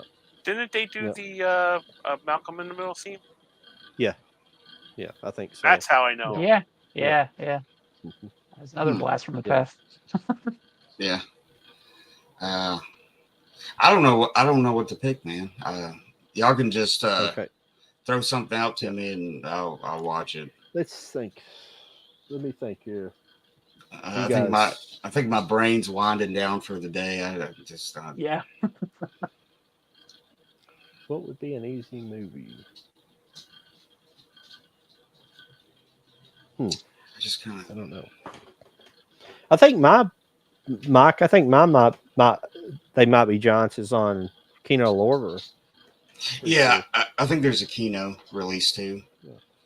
Yeah. I've never seen it. I would like to see that movie, but gosh, I don't know. What should I watch? I need to start start thinking about this pre-show because Yeah, I might start doing that as I think about stuff. Just jot Yeah. stuff down that I want to see. Or I've seen too much, and the problem is what can we find on that's That's easy, why I tried accessible? That's why I tried to pick a Tubi one. So it's like, oh, if you don't own Well- it, you can go right to Tubi to get it. Yeah.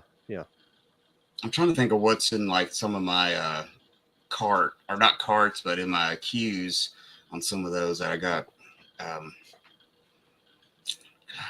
I don't know.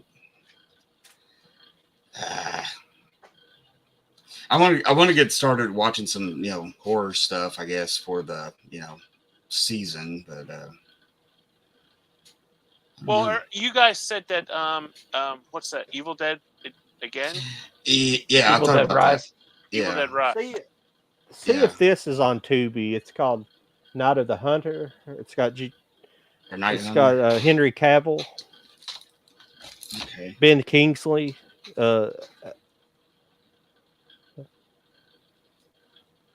Alexandria Daddario. Alexander Daddario. I don't know why. Let's see. What's this all on? No. There's an old one called Night of the Hunter. Yeah. Yeah. There's a Robert Mitchum. It's one. it's not. Did I Yeah. say Night of the Hunter? It's not Hunter. Excuse me. Oh, Night Hunter. Okay. Not Hunter. Yeah, I'm sorry. It might be on Amazon Prime Video. Yeah. Let me see.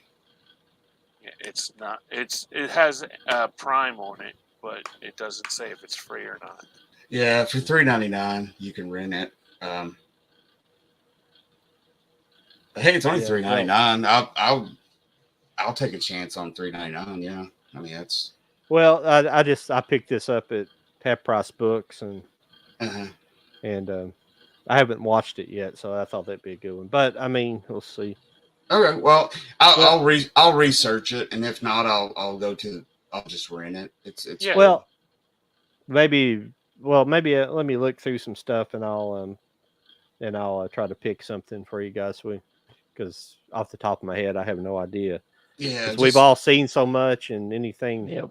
yeah. I'll have to get on Tubi and try to find something that I think you guys haven't seen. Dude, It's I'm easy telling you, to- if you go on there, it'll be hours because everything will just go, oh, yeah, I want to see Yeah. that. I want to see Mhm. that. Yeah. And it's like, Yeah. I think I got like about 300 on my queue. In Tubi, Yep. Yeah. Same here. Oh, well, I mean, I'm gonna tell you right now. I want to do.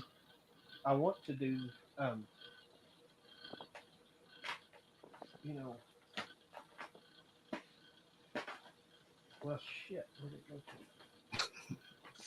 to? I want to do No Hard Feelings. So I want us to review. I want us to review that because me and Kenny have seen it for sure, and Okay. Okay. I think you guys Well- can probably get access to seeing it. So Yeah, since I Yeah. missed it Yeah. this past week, I'll catch up on that one. We'll just watch that one, or I'll Yeah. watch that one. Yeah. you will because not if be you if you like Jennifer Lawrence, and there's one scene in it you'll really enjoy. Just say that much. Yeah. Yeah, Okay. but the whole premise If just you- kind of took you back to like the Yes, old 80s, yes. like It's- sex comms.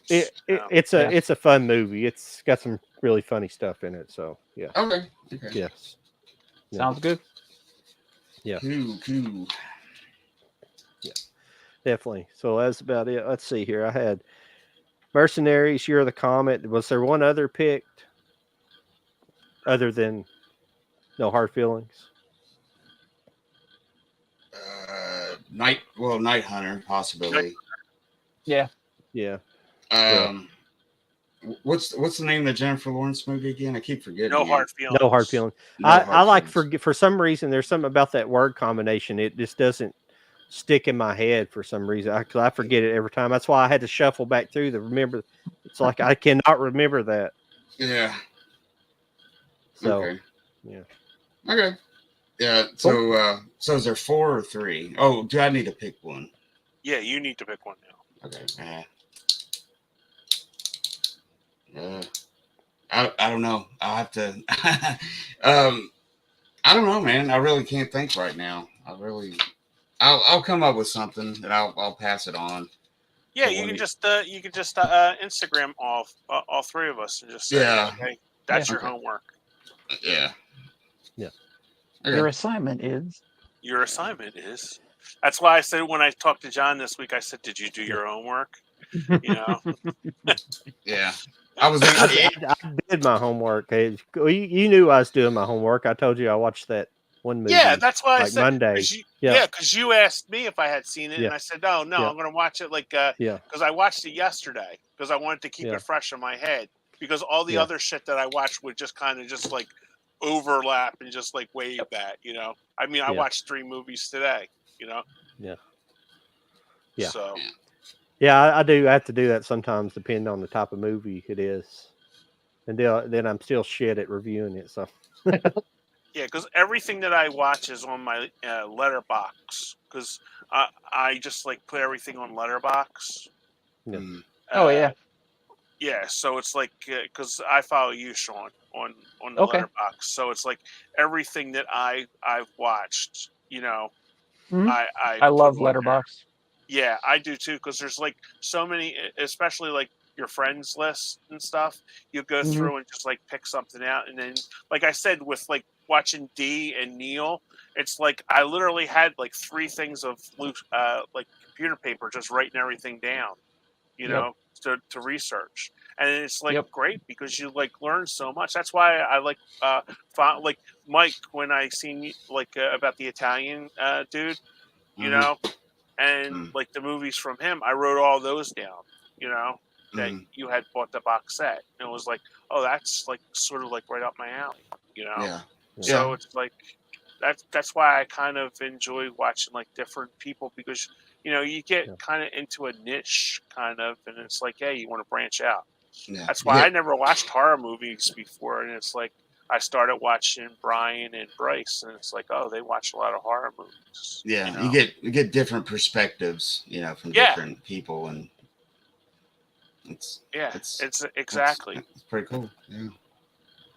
Yeah. Yeah. That sounds like a plan, guys. All right. Yeah, sounds good. Cool. Thanks, Sean, for coming on. Come on Oh Yes. more. yeah. Well, Oh yeah. so Anytime. let's go around the horn here and tell everybody where you can be found, where you can find your channel and all that stuff. Okay, Okay. I'll start. Go ahead. We'll just go around the horn, literally. Yeah. Um, Kenny's Movie Palace on the YouTube. Kenny19 on Instagram, and I also do. I'm on Twitter, or X, and that's Jericho Kenny.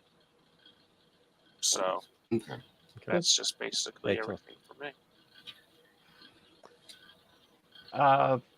For me, right there. Yeah, you're Whoa, up. there it Yeah, is. we're going right down the horn. Yep. Movieassault. Like you can search that, and you'll find me pretty much anywhere. I'm on Threads, X, Facebook, obviously YouTube, and I think that's it, and Instagram.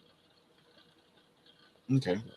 Well, Mike's DVD and Blu-ray collection on YouTube, and I got a Facebook side channel, the same name. I don't get. I need to update it. It's not current. And then Instagram is kind of.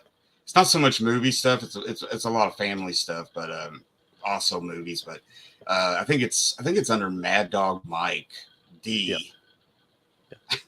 I don't know. Yeah. Old nickname for something. So. But that's about it for me. I don't have a lot of other stuff. I don't think movie related.